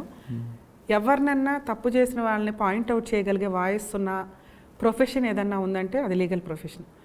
దానికి ఉండే రెస్పెక్ట్ వేరు. కానీ చాలామందిని చూస్తాను హానెస్టీ ప్రాక్టీస్ లేదు, ఫీజుల కోసమే ప్రాక్టీస్ అనేది ఒకటి, ఎంతకైనా ఏదన్నా చేసేద్దాం అనే ప్రాక్టీస్ ఒకటి ఉంది. ఒక 10 years స్ట్రగుల్ అవ్వకుండా ప్రొఫెషన్లో సెటిల్ అవ్వడం జరిగే పనే కాదు. ఎందుకంటే మిగతా ప్రొఫెషన్స్లో మీకు ఎంతో కొంత ఇన్కమ్ అయితే ఉంటుంది. ఇక్కడ సీనియర్స్కి వచ్చే ఫీజులను బట్టి డిపెండ్ అయ్యి ఉంటుంది. వీళ్ళకి ఎంత ఇవ్వాలి, 5,000 10,000 ఇంతకంటే ఉండదు ఈ రోజు ఉన్న పెట్రోల్కి కానీ దీనికి కానీ. నెక్స్ట్ విపరీతమైన హార్డ్ వర్క్ ఉంటుంది. మీకు వర్క్ నేర్పించి మీకు 10,000 ఇచ్చే అంత సీన్ అయితే మా ప్రొఫెషన్లో ప్రజెంట్ లేదు. మంచి సీనియర్లు దొరికితే ఓకే, వాళ్ళు ఆ రేంజ్లో ఉంటారు కాబట్టి మేబీ ఇస్తారు. ఒక 10 years మేము స్ట్రగుల్ అవ్వగలము, ప్రొఫెషన్లో సీరియస్గా ఉన్నాము అనేవాళ్ళే ఈ రోజున కొంచెం నిలబడగలుగుతున్నారు. కానీ మిగతా వాళ్ళంతా వచ్చి వెళ్ళిపోయి ఏదో కోర్టులో ఖాళీగా కూర్చొని మేము కోటేసుకుంటున్నామని చెప్పే బ్యాచ్ తప్ప రియల్గా హార్డ్ వర్క్ చేయాలి అంటే ముందు కొంత 100% హానెస్టీ ఉంటే ఆటోమేటిక్గా సక్సెస్ అవుతామండి. ఈ రోజున నేను ఏ బ్యాక్గ్రౌండ్ లేకుండా ఇక్కడ ఈ స్టేజ్లో కూర్చోగలిగాను అంటే ప్రతి ఒక్కళ్ళు జడ్జెస్కి కూడా ఒక ఐడెంటిఫికేషన్. Okay. రమ్య గారి ఫైలు అంటే చాలా కేసులు ఎవరన్నా అడ్వకేట్ ఫైల్ వస్తే చాలా అనుకుంటారు. నేను బాబు మీ కేసు నేను చేయను, మీ అమ్మ నీ కేసు నేను చేయను, నాకు ఆనెస్టీ లేదు, ఈ కేసులో తీసుకోవాలంటేనే నేనే ముందు ఫిల్టర్ చేస్తాను. అది నేను రాసిస్తాను ఛాలెంజ్ చేసి. నా దగ్గర నుంచి వెళ్ళిపోయిన క్లయింట్స్ బతిమలాడి మేడం మీరు తీసుకోండి అంటే మీ కేసు నేను తీసుకోను, ఒకటి అవుట్ ఆఫ్ స్టేషన్ నేను చేయలేకపోతే ఫీజులు ఇస్తున్నారు కదా అని తీసుకోనండి. ఎందుకంటే వాళ్ళు ఇబ్బంది పెట్టలేను, నేను ఎంత ఎఫెక్ట్ చేయగలను అంత టైం స్పెండ్ చేయగలుగుతాను. సో కొంచెం అట్లా హానెస్టీగా ప్రాక్టీస్ చేస్తే నిజంగా సక్సెస్ అవుతాం. ఓపిక పట్టాలి, హానెస్టీగా ఉండండి, ఎప్పుడు వర్క్ మీద అప్డేట్ ఉండాలి. కొత్త జడ్జిమెంట్స్ ఏమొస్తున్నాయి ఏంటి, ఇదే తప్ప ముందే ఇన్కమ్ రావాలి సెటిల్ అయిపోవాలి అటు ఇటు అనుకుంటే అయితే అవ్వదు. కొంచెం హార్డ్ వర్క్ చేస్తూ హానెస్టీగా ప్రాక్టీస్ చేస్తే 100% సెటిల్ అవ్వచ్చు. హంబుల్ ప్రొఫెషన్ అని నేను గర్వంగా అయితే చెప్తాను. లా ప్రొఫెషన్లకు రండి, వచ్చిన వాళ్ళు మాత్రం ఖచ్చితంగా నీతి నిజాయితీగా ఉండే వాళ్ళు మాత్రమే రండి అంటున్నారు రమ్య ఆకుల్ గారు. వచ్చిన వెంటనే డబ్బుల కోసం వేటాడకుండా నీతిగా నిజాయితీగా పనిచేస్తూ ఉంటే ఖచ్చితంగా కొన్ని సంవత్సరాల తర్వాతైనా మీరు ఆర్థికంగా నిల్చుంటారు, మీ పేరు ప్రఖ్యాతలు కూడా మీకన్నా బాగా ముందుకు వెళ్తాయంటూ ఆకుల రమ్య గారు తన వ్యక్తిగత జీవితాన్ని చెప్తున్నారు. ఇది ఈ వారం ఆకుల రమ్య గారు హైకోర్టు అడ్వకేట్ గారితో ఎక్స్క్లూజివ్ ఇంటర్వ్యూ. అయితే మేడం అనే వ్యక్తి ఆకుల రమ్య గారు కేవలం మహిళల పట్లే కాదు అందరి పట్ల సరిసమానంగా ఉంటారన్నది దీని ముగింపు. అటు మగ అయినా ఆడైనా కాదు, ఎవరి పక్కన అన్యాయం జరిగిందో వాళ్ళ పక్కన ఉంటారు, వాళ్ళతోనే ఉంటారు, వాళ్ళకి న్యాయం చేసేలా కృషి చేస్తారన్నది ఈ వారంలో ఆకుల రమ్య గారికి ఇచ్చిన ముగింపు. ఇది వారం ఆకుల రమ్య హైకోర్టు అడ్వకేట్ గారితో ఎక్స్క్లూజివ్ ఇంటర్వ్యూ. వచ్చే వారం మరొక ఇష్టం మళ్ళీ కలుద్దాం. అంతవరకు నమస్కారం.